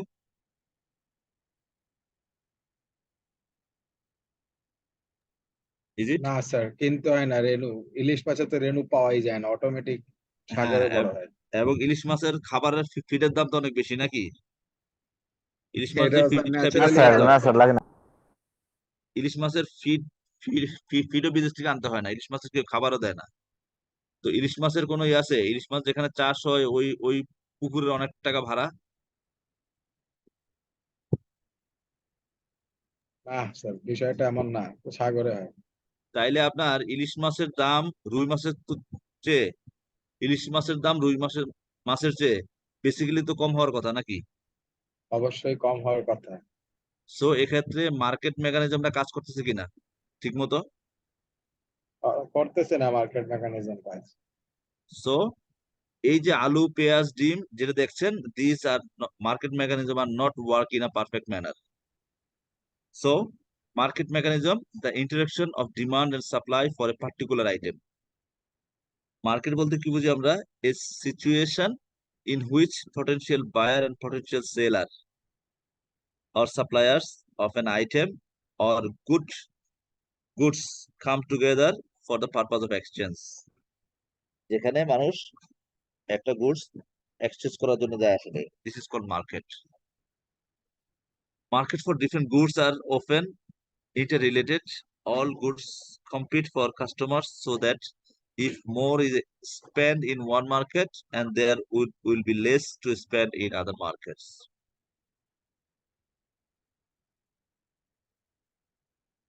So how is the market price of goods determined? একটা গুডস এর প্রাইস কত হবে, মার্কেট প্রাইস কত হবে, এটা কিভাবে ডিটারমাইন্ড হয়? Any idea? স্যার এটা ডিমান্ডের উপর। ইয়া, ডিমান্ডের উপর, as well as price theory বলে, that means demand theory is concerned with how market prices for goods are arrived at, so the interaction of demand and supply। যে কোনো price price নির্ধারণ হয় based on the demand and supply এর উপরে। So the demand বলতে কি বুঝি আমরা? The quantity of a goods that potential purchaser would buy or attempt to buy if the price of the goods were at a certain level। আপনার প্রাইসটা যদি একটা সার্টেন লেভেলে থাকে তখন কি, তখন সাপ্লায়াররা কি করে, সরি যারা যারা পারচেজার তারা পারচেজ করবে অথবা পারচেজ করার অ্যাটেম্প নেবে আসলে। If demand is satisfied, actual quantities bought equals demand. If some demands is unsatisfied, more would be purchaser are trying to buy a goods that is insufficient supply। So আপনার ইলিশ মাছের ক্ষেত্রে কি পরেরটা প্রযোজ্য নাকি? বেশিরভাগ মানুষ কিনতে চায়, বাট সাপ্লাই কি সেই তুলনায় কি কিছুটা কম নাকি? অনেক অনেকখানি কম কম, স্যার। অনেক কম। That's why the price is so high. So the demand schedule and the supply curve, এটা কার্ভের উপরে just we should think that. So these are the demand curve। আপনি দেখেন প্রাইস and কোয়ান্টিটি। সো আপনার price যখন খুব high থাকে তখন কি কি বলে, মানে প্রাইস যখন খুব হাই থাকে তখন তো এটার কি বলে, এটার আপনার অ্যাভেলেবিলিটি কি বেশি থাকে না কম থাকে? যখন প্রাইস হাই, তখন কম থাকে অ্যাভেলেবিলিটি, অ্যাভেলেবিলিটি, এই কারণে যখন প্রাইস হাই হয়। হ্যাঁ যখন যখন এই এই এই প্রাইসটা কমতে থাকে তখন কি হবে? অ্যাভেলেবিলিটি বাড়তে থাকবে। অ্যাভেলেবিলিটি মানে সাপ্লাই। অ্যাভেলেবল মানে স্যার সাপ্লাই, সাপ্লাই আবার আবার সাপ্লাইয়ের দিকে দেখলে যদি সাপ্লাই বাড়তে থাকে তাহলে প্রাইস অটোমেটিকলি কি হবে? কমতে থাকবে। ডিসক্রিজ হইব। Yes. So this is the supply demand curve, supply and demand. So আমরা যদি দেখি আপনার OX লেভেলে প্রাইস এবং OY লেভেলে আপনার সাপ্লাই বা কোয়ান্টিটি। সো আপনি যদি দেখেন S, S মানে this is the supply curve, supply line, and D is the demand line. So আমরা যদি সাপ্লাই এবং ডিমান্ড দেখি, মানে প্রাইসের দিকে খুব একটা খেয়াল করলাম না, প্রাইস এবং সাপ্লাই এন্ড ডিমান্ড। সো আপনার সাপ্লাই কি বলে, মানে সাপ্লাই এবং ডিমান্ড যে ক্ষেত্রে কি ইন্টারসেক্ট করে, সাপ্লাই এবং ডিমান্ড যে ক্ষেত্রে ইন্টারসেক্ট করে ওই ওই this are the price point actually, this are the price point. এটা অলওয়েজ কি হবে না এক্স্যাক্টলি কি বলে, মানে আইডিয়ালি এটা এক্স্যাক্টলি কাজ করবে না। আসছি আমরা, সরি, ইয়েস। সো আমরা যদি দেখি যখন আপনার কি আপনার প্রাইসটা যখন $2.2 পার গ্যালন, প্রাইস যখন $2.2 তখন কি কম সাপ্লাই না বেশি সাপ্লাই? তাই তো স্যার কম, সাপ্লাই কম। কারণ নিচে আরো বেশি হচ্ছে আস্তে আস্তে। সাপ্লাইটা যখন বাড়তে থাকে তখন প্রাইস কি? প্রাইস কমতে থাকে। প্রাইস কমতে থাকে। সো আপনি 460 দেখেন যখন আপনার সাপ্লাইটা একদম 400 গ্যালন তখন কি, তখন আপনার কি 400 গ্যালনের সময় তখন প্রাইস লেভেলটা অনেক হাই, নাকি? সাপ্লাই কম, প্রাইস অনেক হাই। অ্যাজ ওয়েল এজ আপনার সাপ্লাই যখন বাড়তে থাকে তখন কি, সাপ্লাই যখন বাড়তে থাকে তখন আর এটা আবার কি বলে $2.2 ডিমান্ড কমতে বিক্রি হবে থাকে। না, $2.2 বিক্রি হবে না। যখন না। এটা যখন মানে $500 গ্যালনে যখন সাপ্লাই আসে তখন সেটার কি করে প্রাইসটা আরো আরো কি হয়, কমে। ফল করে। সো এই যে আপনার কি হয়ে থাকে, আপনার ডিমান্ড যখন বাড়তে থাকে, ডিমান্ড বাড়লে কি হয়, মানে প্রাইস লেভেলটা কি, প্রাইস লেভেলটা হাই, কমে না বাড়ে? প্রাইস বাড়ে, ডিমান্ড বাড়লে প্রাইস বাড়ে। না, ওই ডিমান্ড না, মানে আপনার সাপ্লাইয়ের দিক দিয়ে, সাপ্লাইয়ের দিক সাপ্লাইয়ের দিয়ে, দিক দিয়ে হ্যাঁ। আপনি তাহলে উল্টাটা হবে স্যার, সাপ্লাইয়ের দিক দিয়ে। আপনার আম যখন 500 টাকা কেজি, আম 500 টাকা কেজিতে আপনি কিনেন কয় কেজি? 1 কেজি। আম যখন 50 টাকা কেজি আসে তখন কি কিনেন? 10 কেজি। 10 কেজি কিনেন। So there are habitual things. So আমরা কার্ভটা দেখলে আসলে হবে, দাঁড়া, কার্ভ থাকার কথা।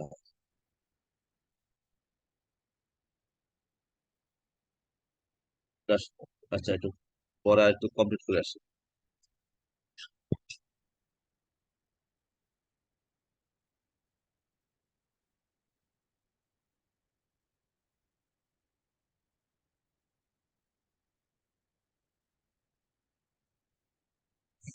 ইয়েস।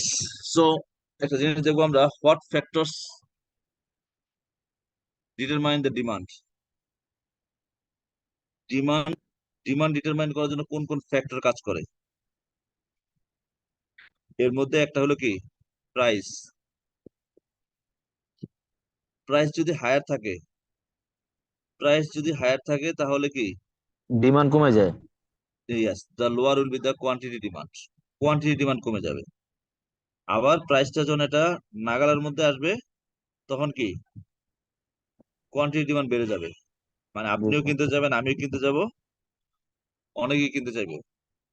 সো যদি আইফোনের কথা থিঙ্ক করেন,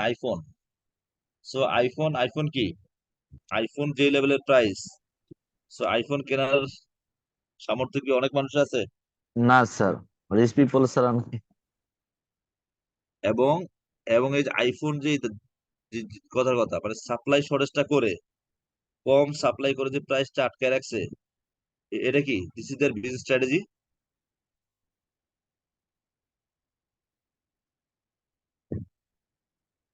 আইফোন আইফোন যদি তার কি বলে প্রাইস আরো সাপ্লাই বাড়ায়, আরো সাপ্লাই বাড়ালে কি তার তার প্রাইস কমবে না বাড়বে, নাইজেরিস থাকবে? প্রাইস তো সেমই থাকবে আইফোনে। আইফোন যদি তার কি বাড়ায়, সাপ্লাই বাড়ায়, স্যার প্রাইস কমবে। আইফোন যদি মানে এখন যে ব্যাপারটা মানে আইফোন আইফোন কেন একদিকে কি বলে মানে ব্র্যান্ড তো ব্র্যান্ডই, ইটস ওকে, বাট আপনি যদি কি যদি এটা যদি হিউজ হিউজ সাপ্লাই করে মানে অ্যাভেলেবিলিটি, তখন কি এটার থাকবে, সাপ্লাই বাড়লে তো ওনাদের একটা ইউনিক ইকুইপমেন্ট থাকবে? বাড়াইতে হবে। মানে না আপনি স্যার, বেশি ইউনিক প্রাইস কেন দিচ্ছেন, আপনি বেশি প্রাইস দিচ্ছেন কেন?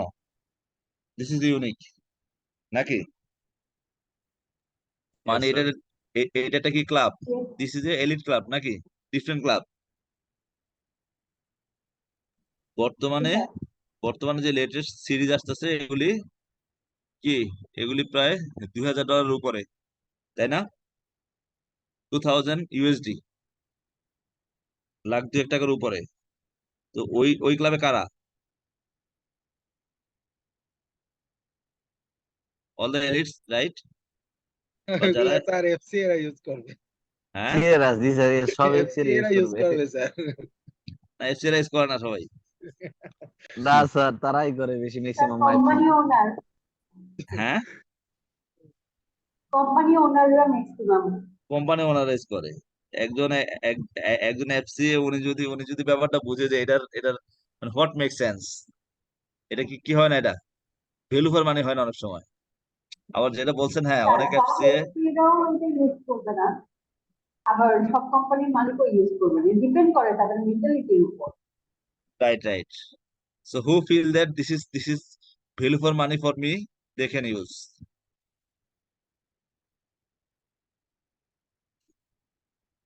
So other factors of effective demand, demand demand effect করার জন্য আদার ফ্যাক্টর গুলি কি কি?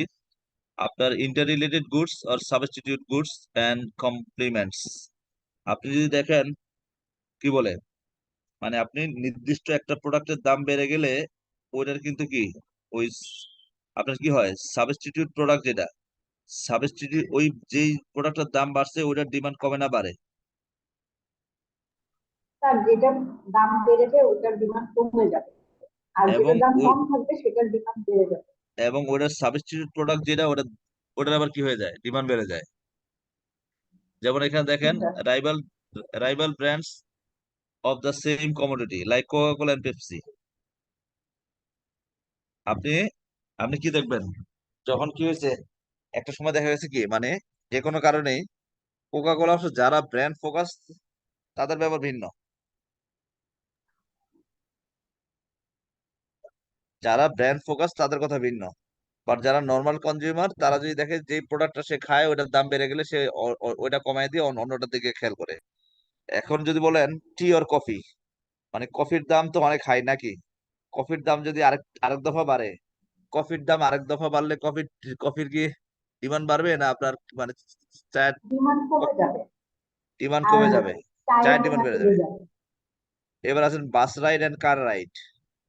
তো বাস রাইড এবং কার রাইড আপনি যদি দেখেন কি মানে এই যে বাসের ভাড়া আর গাড়ির ভাড়া যদি গাড়ির ভাড়া যদি বাসের ভাড়ার তুলনায় কম হয়, তখন মানুষ কি ইউজ করবে, গাড়ি ইউজ করবে না বাস ইউজ করবে?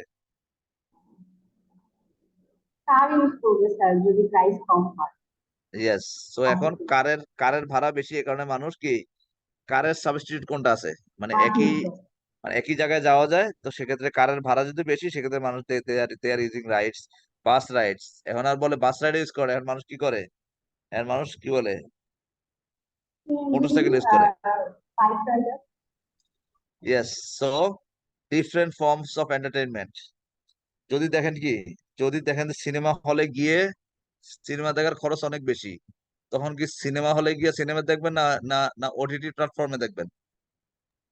ওটিটি প্ল্যাটফর্মের so this are the thing. So একটা হলো মানে আপনার একটা মানে আপনার সাবস্টিটিউট গুডস যদি কোনটার দাম বেড়ে যায়, ওই পরেরটার দাম আবার কি বলে মানে ওটা সাবস্টিটিউট যেটা জাস্ট ওটা যেটার দাম বেড়ে যাবে যাবে ওটা ডিমান্ডটা ফল করে, এবং যেটা যেটা ওটা সাবস্টিটিউট ওটা দিয়ে কাজ চালানো যায় তখন তখন জাস্ট ওটার দাম বেড়ে যায়।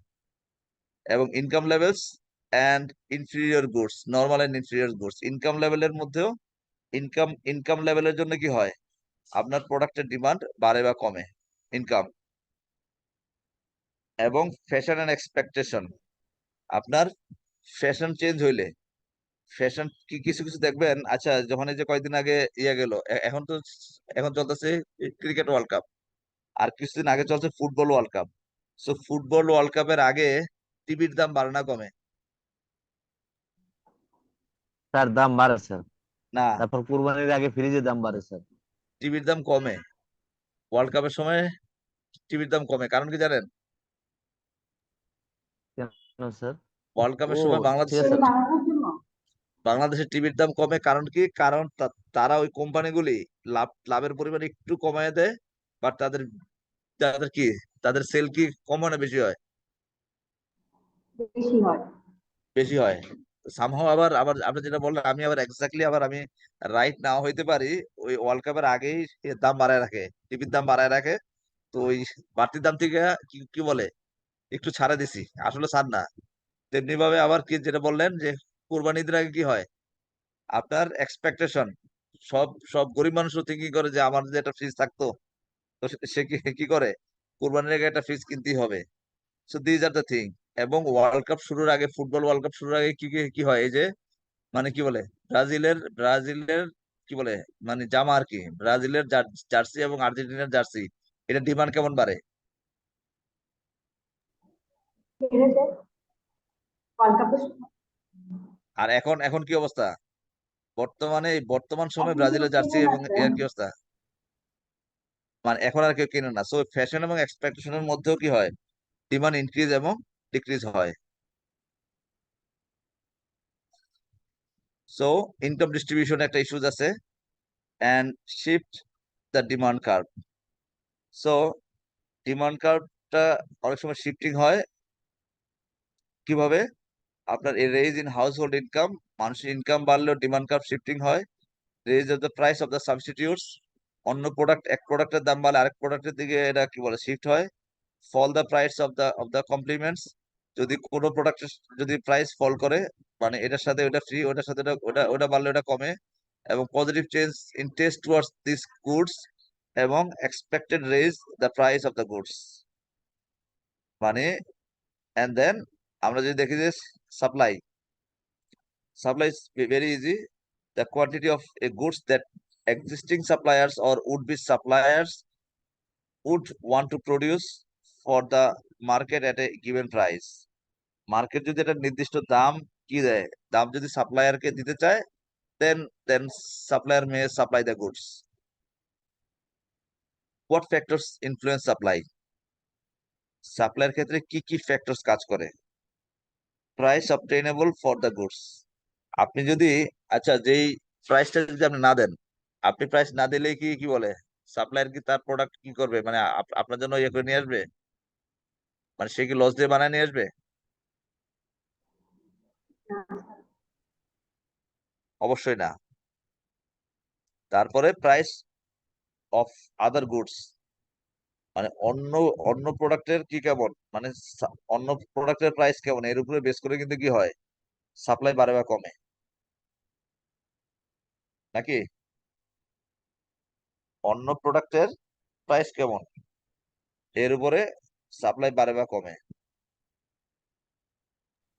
The price of related goods, the price of related goods in joint supply, the cost of making goods, including raw materials cost and wages.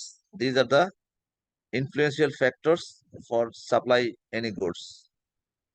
এবং changes in technology also. Other factors আছে, যেমন weather in case of agriculture goods, natural disaster or industrial disruption. আপনার এখন কি হয়েছে, বৃষ্টির কারণে কি হয়ে গেছে, বৃষ্টির কারণে কাঁচামরিচের সাপ্লাই কমে গেছে এবং প্রাইস বেড়ে গেছে। the effect of time on supply and demand. Yes, টাইমের একটা there is a factors আপনার শর্ট রানে এবং লং রানে সাপ্লাই ডিমান্ড মানে টাইমের উপরে সাপ্লাই ডিমান্ডের একটা কি আছে ইম্প্যাক্ট আছে আসলে। এবং finally this things are very important. Equilibrium price. An efficient market brings supply and demand into equilibrium price at the market price, which is where the supply and demand curves intersect.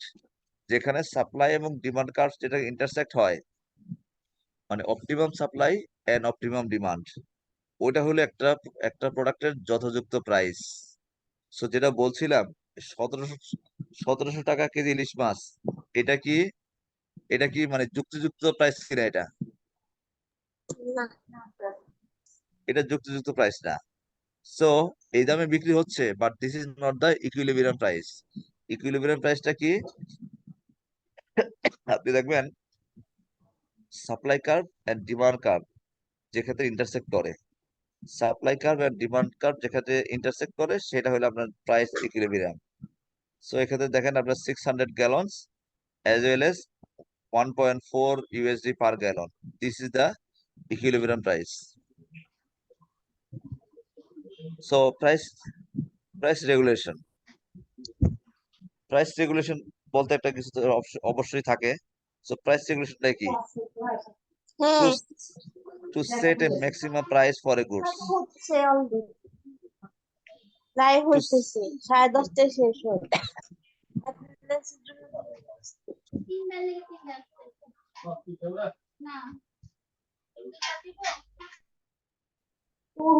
যারা আছেন একটু kindly mute করেছেন।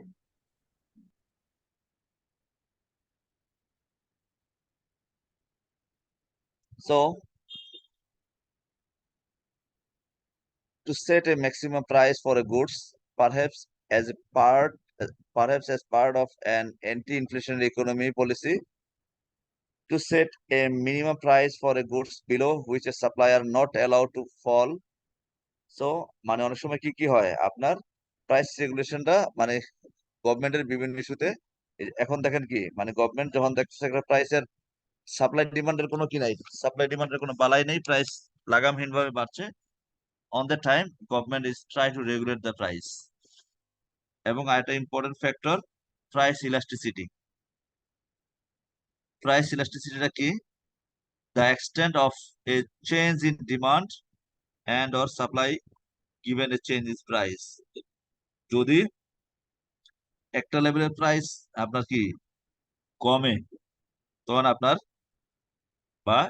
আপনার demand আর supply যদি কমে তাহলে আপনার কি প্রাইস মানে প্রাইস লেভেলের সাথে কতটুকু এটার impact. If the price went up to 10%, would the quantity demand fall by 5%? মানে প্রাইস যদি 10% বাড়ে তাহলে আপনার কি কোয়ান্টিটি ডিমান্ড ফল করে 5% অথবা 20% অথবা 50% অর হোয়াট। আপনাকে দেখতে হবে যে আপনার এই প্রোডাক্টের দাম যদি 10% বাড়ান তাহলে আপনার কোয়ান্টিটি ডিমান্ড কত পার্সেন্ট ফল করবে। এবং price elasticity of demand is a measure of the extent of change in demand for a goods in respect to change in its price.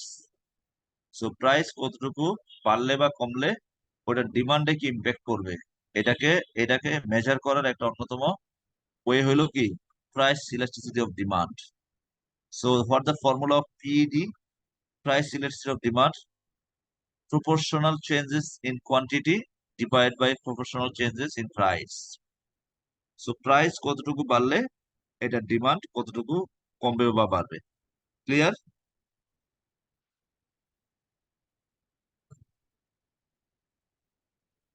Clear sir.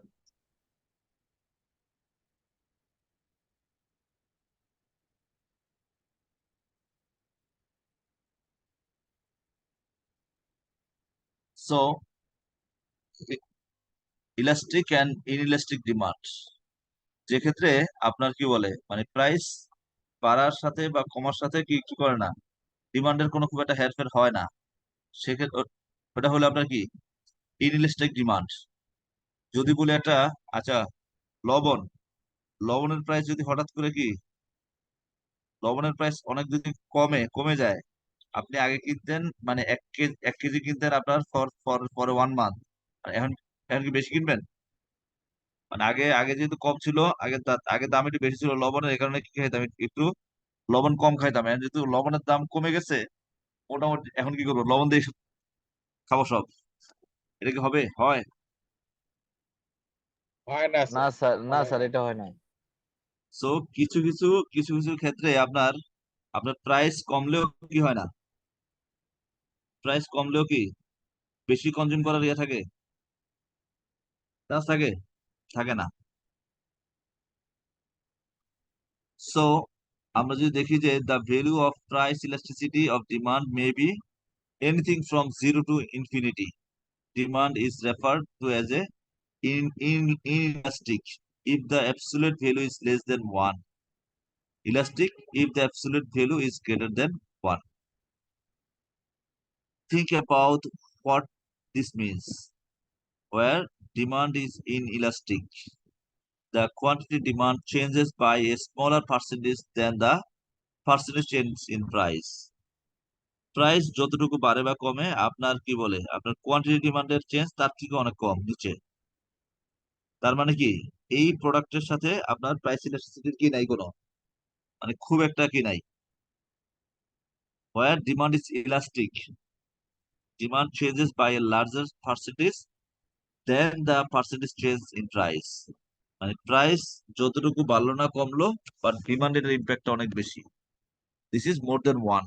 So এটাকে বলা হয় price elasticity thing.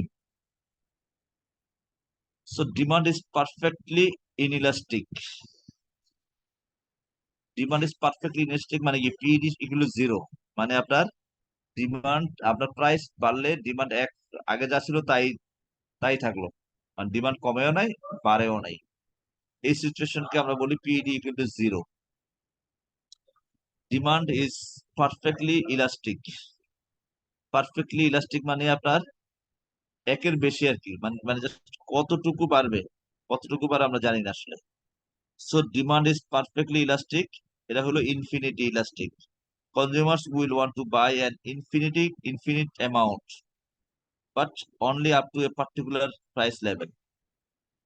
Any price increase above the level will reduce the demand to 0. This is the case where the demand curve is horizontal straight line.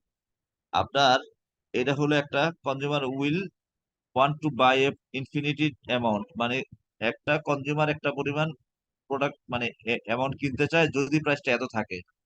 ওই প্রাইসটা এক্ষেত্রে যদি কি বলে, মানে এই প্রাইসটা একটু যদি এদিক সেদিক হয়ে যায়, তখন আর কি কি বলে, মানে he will reduce demand to the 0. So unit elasticity of demand is PD1. So the percentage change in quantity demand is equal to the percentage change in price. Demand changes proportionately to a price change on the time PD equal to 1.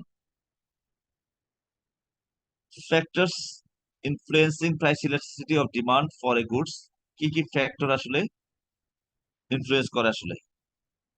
Availability of substitutes, time horizon, competitors pricing, luxuries and necessities, percentage of income spent on a goods, habit forming goods, luxury এবং necessity. আপনার কি বলে, আপনার চালের দাম, আপনার দাম বাড়ুক আর কমুক, বাড়লেও মানুষ খাইতে হবে আর কমলে তো খাবেই।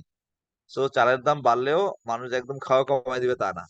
সো চালের দাম খুব বাড়লে এটার ডিমান্ড খুব ফল করবে না, বাট এটা যে লাক্সারি আইটেম হয়, আপনি দেখবেন বর্তমান ইকোনমিক কন্ডিশনে টিভি ফ্রিজের কি অবস্থা, বর্তমানে টিভি ফ্রিজের বিজনেসের কি অবস্থা?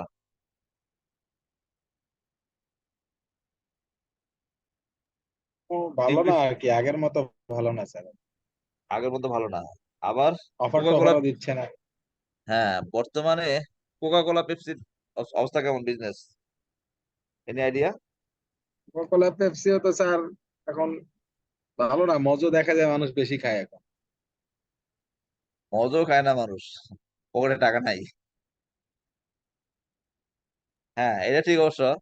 মানে একটা লেভেলের মানুষ যে কি বলে শিফটেড টু মজো ফিউ থিংস, আবার মজোরও যে সেল অনেক বেড়ে গেছে তা না। ওভারঅল ইন্ডাস্ট্রি কি ইন্ডাস্ট্রি সেল কি বাড়ছে না কমছে? কমছে স্যার, কারণ কি? ওভারঅল ইন্ডাস্ট্রি কমছে। মজো, ক্লেমন, স্পিড, আপনার যদি বলি আপনার কোকা কোলা, পেপসি, এগুলি কি নেসেসারি গুডস? এগুলি নেসেসারি আইটেম? আননেসেসারি। এগুলি নেসেসারি আইটেম না, এগুলি বিট বিট আপিস, তাই না? যে পকেটে টাকা থাকলে বেশি তখন এগুলা খাইতে মন চায়। জি স্যার। ইয়েস, যখন আপনার পকেটে ডিসপোজাল ইনকাম থাকে। ডিসপোজাল ইনকাম মানে আপনার মানে নিড ফুলফিল করার পরে, আপনার সকালবেলা নাস্তা খাওয়ার পরে ভাত খাইতে পারছেন, তারপরে একটু আপনার মনে হলো যে একটু আপনার যেন যেন মানে জাস্ট আপনার মন কেমন জানি কি কি করতেছে, মানে মানে কি বলে মানে একটু একটু ইয়ে কিছু চাচ্ছে, ডিফারেন্ট কিছু চাচ্ছে। কারণ আপনার কি পকেটে পয়সা আছে, আর পকেটে যখন পয়সা না থাকে তখন কি, তখন আর মন চায় না খুব একটা, নাকি? চাইলে জি তো লাভ স্যার। নাই স্যার। জি স্যার। হ্যাঁ, মানে তোর মন মন মন মন মন চাইলে কিন্তু লাভ নাই, নাকি? জি। জি sir. So these are the factors influencing price elasticity of demand for a goods. So market structure যদি বলি, এই জিনিসটা একটু আমাদের আইডিয়া থাকা তো জরুরি। মার্কেট স্ট্রাকচার, দেয়ার আর পারফেক্ট কম্পিটিশন, এবং মার্কেটের স্ট্রাকচার আপনারা যারা আগে আগে যারা স্টাডি করছেন এই ব্যাপারে, there are monopoly market, oligopoly market, just এগুলো সম্পর্কে আইডিয়া আছে না আমাদের? জি স্যার, এগুলো তো বাংলায় পড়ছিলাম মানে অর্থনীতিতে। বাংলায় পড়ছেন, এখন এটি ইংলিশে পড়তে হবে নাকি? আর তো কিছুই না। জি স্যার, এতটুকুই স্যার, আগে ছিল বাংলা এখন ইংলিশ আর কি। হ্যাঁ, পড়াশোনা আগে যদি বুঝে বুঝে না পড়ে থাকেন, আর এখন এখন একটু বুঝে বুঝে পড়তে হবে। শুধুমাত্র এটাকে পড়াশোনার মধ্যে সীমাবদ্ধ রাখলে হবে না, এটার সাথে বর্তমান আসপেক্টে বর্তমান দিনকাল কেমন যাচ্ছে, এটার ডিমান্ড কেন কমতেছে, এটার ডিমান্ড কোন কারণে বাড়তেছে, আগে এই জিনিসটা মানুষ খাইতো এখন আর খায় না, কেন খায় না? So this things you have to discover, right? আমরা একটু দেখে নিই একটু মার্কেট স্ট্রাকচার একটু আগে, আমরা তারপর ইয়েস আমরা স্যার। আজকে ক্লাস কমপ্লিট করবো ইনশাল্লাহ। মার্কেট স্ট্রাকচার এটা হলো পারফেক্ট কম্পিটিশন বলতে আমরা কি, আমরা আসলে কি বুঝবো? মার্কেট স্ট্রাকচারের মধ্যে কি আসবে? Number of buyer and seller in a market for a particular goods and their relative bargaining powers, this is the market structure. Perfect competition বলতে আমরা বুঝবো many small in value buyers such as, মানে অনেক buyer থাকবে, অনেক seller থাকবে, এবং কোনো এন্ট্রি ব্যারিয়ার থাকবে না, যে কেউ ইচ্ছা করলে মার্কেটে আসতে পারবে, যে কেউ বিক্রি করতে পারবে, যে কেউ চলে যেতে পারবে, এবং পারফেক্ট ইনফরমেশন থাকবে, মানে কেউ হঠাৎ করে এক্সট্রা গেইন করার সুযোগ থাকবে না, এবং হোমোজিনিয়াস প্রোডাক্ট, প্রত্যেকই একই টাইপের প্রোডাক্ট, একই ধরনের প্রোডাক্ট প্রত্যেকেই কি করবে মানে প্রডিউস করবে। কেউ এমন টাইপের অ্যান্টিক প্রোডাক্ট নিয়ে আসবে না যে এটার দাম এত, কয় কেন এত, কয় এটা এত কেন, কয় এটা জাস্ট এটা 500 ইয়ার্স আগের, 500 বছর আগের জিনিস, এখানে এত এত বেশি দাম। এই ধরুন এটা পারফেক্ট কম্পিটিশন বলে না, কারণ এটা ওনার কাছে ছাড়া আর কারোর কাছে নাই। এবং collusion between buyers and sellers, buyer এবং সেলারের সাথে যদি আঘাত হয়ে যায় তখন ওটাকে পারফেক্ট কম্পিটিশন বলে না। Consequence of perfect competition include, perfect competition থাকলে কি হয়? Suppliers are price taker, not price maker. Supplier ইচ্ছা করলে কি কি করতে পারে না, মানে প্রাইস মেক করতে পারে না। তো এখন বাংলাদেশের যে মার্কেট, বাংলাদেশের মার্কেটে কিন্তু অনেক ক্ষেত্রে কি ইজ দেয়ার এনি মানে পারফেক্ট কম্পিটিশন কি আছে না নাই? নাই তো স্যার পারফেক্ট কম্পিটিশন, এখন সাপ্লায়ার হচ্ছে প্রাইস মেকার। বাংলাদেশের অনেক অনেক প্রোডাক্টের ক্ষেত্রে পারফেক্ট কম্পিটিশন নাই আর কি। কারণ কি? ডাব হয় গাছে নাকি? হুম। ডাবের কোনো ম্যানুফ্যাকচারিং কস্ট নাই, ডাবের কোনো কি নাই, প্রোডাকশন কস্ট নাই, কিন্তু দাম মানে বেশি গ্রিন সবচেয়ে। কোকোনাট। কিন্তু জি স্যার। ওনারা বলছে ডাব একটা হবে 200 টাকা, বাস 200 টাকা হয়ে গেল নাকি? জি এরকমই স্যার, তো। ইচ্ছা মতন করতেছে। হ্যাঁ, তো এই যে জিনিসটা suppliers are are price taker not price maker, তো এক্ষেত্রে এই ডাবের মার্কেটটার মধ্যে কি পারফেক্ট কম্পিটিশন আছে? নাই স্যার, না স্যার। জিনিসেই এবং তো সব নাই। ডাব একই, সব ডাব একই, এটা এটা কোনো এমন না যে আমার ডাবটা আমি আই হ্যাভ ইম্পোর্টেড দিস ডাব ফ্রম কি বলে মানে ইয়ে থেকে ইম্পোর্ট করছি এটা, নাকি? মানে from England? ভিয়েতনাম না স্যার, ইংল্যান্ড কেরালা কোনো জায়গা থেকেই না, মুম্বাই থেকেও না, এটা স্যার যদি দেশের এত মানে দেশের বাইরে থেকে ইনপুট করতো তাহলে তো যাবে তো দেখাই যেত না বাংলাদেশে স্যার দাম যে কি 1000 পরিমাণ হইতো টাকা একটা হ্যাঁ, দাম। আরো বেশি হইতো তার মানে there is not perfect competition, so all suppliers only earn normal profit. যে ক্ষেত্রে পারফেক্ট মার্কেট থাকবে, সবাই একটা মোটামুটি যে একটা এই এই মানে এই লেভেলের মার্জিন হয় আসলে। There is a single selling price, মানে মোটামুটি সবার দাম একটা লেভেলে থাকবে, মানে কাছাকাছি লেভেলে থাকবে, single selling price. These are the symbols of a perfect market. আর যদি বলেন মনোপলি, মনোপলি মানে কি? ওয়ান সাপ্লায়ার, তার কাছে ছাড়া আর কারো কাছে পাওয়া যায় না, এবং বায়ারের সংখ্যা অনেক বেশি, সাপ্লায়ার হলো একটা, এবং সে আর এই মার্কেটে আর কাউকে কি করতে দিবে না, দিবে না এই স্যার মানে ব্যবসা ঢুকতে করতে দিবে দিবে না না এই মার্কেটে। জি এবং স্যার সে মানে he will take the price ইচ্ছা মতো, জি স্যার নাকি? জি এবং স্যার সেটার প্যাটেন্ট প্রোটেকশন দিয়ে আটকে রাখবে যে আমি ছাড়া আর এই মার্কেট আর কেউ আসবে না। এবং অ্যাক্সেস টু ইউনিক রিসোর্সেস, সেই এই ইউনিক রিসোর্স সেই অ্যাক্সেস করতে পারে, আর কারো অ্যাক্সেস নাই। এবং ইউনিক ট্যালেন্ট, যদি কারো আবার এক্ষেত্রে যদি আবার ইন্টেলেকচুয়ালের ক্ষেত্রে হয় যে ওনারই শুধুমাত্র এই এই দিস মানে ইউনিক ট্যালেন্ট ওনারই আছে, কাজে ওনার কাছ থেকে নিতে হলে একটু একটু ইয়ে দামে নিতে হবে, বেশি দামে নিতে হবে। অনেকে বলে না যে আমার মতো কোয়ালিটি আর কেউ দিবে না, কাজে আমার সার্ভিসের দাম একটু বেশি। কেন বেশি? কোয়ালিটি। এবং পাবলিক সেক্টর মনোপলি, ওয়াসার পানির দাম যদি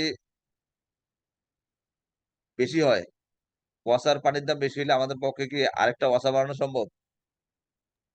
না স্যার। ওয়াসা যেই পানি দিব ওটাই খাইতে হবে। এবং size domination of market, consequence of monopoly includes, এটা কি হয় মনোপলির ব্যাপারটা? The fact that businesses can either set the selling price or determine the quantity supplied by the market will determine the other factor. এবং monopolistic can earn greater than the normal profit, এটা বলা হয় super normal profit. Monopoly তো যা ইচ্ছা তাই তাই নিবে, তাই না, price.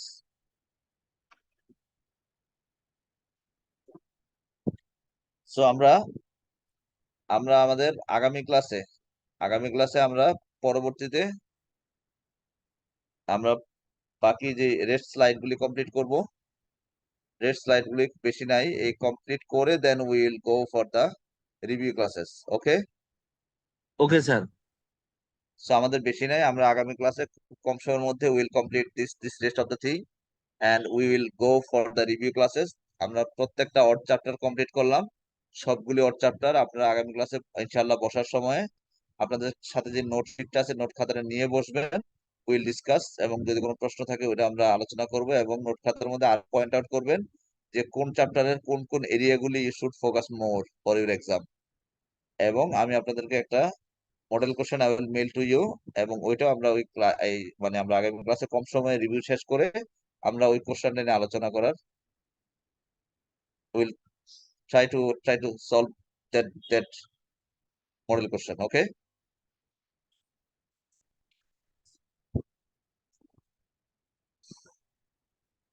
yes, Allah Hafiz for today.